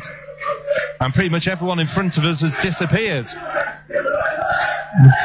1-0, Wrexham lead in the cross-border derby. Referee blows a full-time whistle and Wrexham win the cross-border derby by 1-0. Sean Pearson's bullet header in the first half is enough for the spoils to go back up the road. The Wrexham fans go mad behind the goal. The full-time score here at the Swansway Chester Stadium. It's Chester 0, Wrexham 1. To wish you all a safe journey back home, back into Chester and into Wrexham. And just to remind you, you're listening to Wrexham Football Club commentary live on Calon FM, brought to you by the Wrexham AFC Media Team. Follow all of the action live and exclusive here on Calon FM. Listen on 105 FM, online at calonfm.com or via the TuneIn radio app. Follow us on Twitter at CalonFM and at Commentary WAFC. Wrexham AFC on Calon FM. Whenever, wherever. Calon FM. Wow. Final score. Chester 0, Wrexham 1, Wrexham's first victory at Chester since 2007. And wow, terrific scenes of celebration. Skipper Sean Pearson, appropriately the man who scored the goal. But I tell you what, James, Wrexham had to work very, very hard for that, didn't they? Yeah, it's not big, it's not clever. Rode their luck. Chester will be absolutely livid that they didn't get an equaliser when the chances they had hit the post with a spectacular effort and the crossbar with another one. But Wrexham did the business, stood strong, rode their luck at times, had periods in the game when we were the better side and on the ascendancy, but I think 3 points, 1-0, we'll take that for the rest of the season, and we know where we end up at the top of that. And how appropriate that Pearson scored the goal, I thought, because even though we were under terrific pressure at times, and even though there were chances carved out by Chester, the fact of the matter is the defence stood firm, the sides showed a great deal of character, and Pearson, I think, was central to all of that, wasn't he?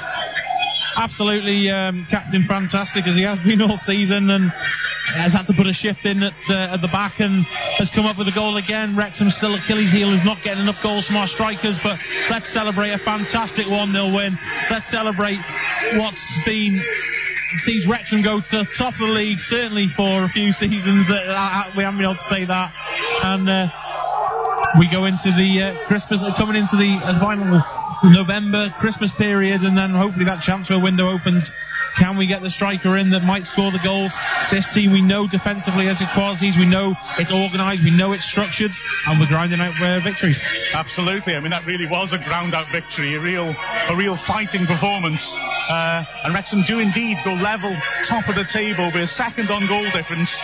But Wrexham fans celebrating in the away end, well, they won't care at all about that. They were told for safety reasons they'll be kept in for a bit. Well, I think they want to stay and celebrate anyway. The players are all out in the middle of the pitch, and I think they're cooking something up here. They want to go across and have a proper sort of formal celebration, because Dean Keats has constantly said he appreciates the support that the players get. Akil Wright is enjoying it over there. So are the Wrexham players. They've got I think Leo Smith's got the Wrexham flag on him, and the Chester fans not happy at this end. But you know, it's been a quiet derby at started, but it's certainly not the result Chester wanted. Yeah, Wrexham are getting all the players together for some sort of special celebration, I think, in front of the away end. Your man of the match, James? Well, Chris Allroyd, I thought, put a good shift in, but there can only be one man of the match. Stood firm at the back, led his troops, scored the goal. Sean Pearson, absolutely fantastic. He's been a great signing. Him and Manny Smith, a great pair, but let's face it, a 1-0 win, captain's performance, captain's goal. Let's take our 3 points home to North Wales. Absolutely right. I don't think there was any other choice you could make, despite the fact that Manny Smith was magnificent alongside him, despite the fact that Akil Wright worked very hard in midfield. In fact, across the back four, there was some sterling performances. But yeah, Sean Pearson, absolutely massive, and 3 absolutely massive points for Wrexham. They're calling all the players into the penalty area because they want to make sure that they celebrate properly. It's quite a scene out there. All the players are out there, and I think in a moment they're going to go across as 2 players wave the flag and have a proper party. What an evening for Wrexham. The final score, Chester 0, Wrexham 1. And with that, I hand back to the studio. Calon FM 105 FM. Live independently in your own home with flexible care services on site. Meister Derwen can provide you with peace of mind now and for the future. It's a brand new development of 1 and 2 bedroom, high quality apartments for rent on Grosvenor Road, Wrexham, for people aged 60 years and over with an assessed care need. With an on-site restaurant, landscaped gardens, multi-activity room, laundry room, guest suite, mobility scooter garage, and 24-hour on-site care and support for those who need it. It's got everything you need. Meister Derwen is designed not only to make your life easier, but to offer security, ease of access, and helps you to maintain your independence. If you feel you had better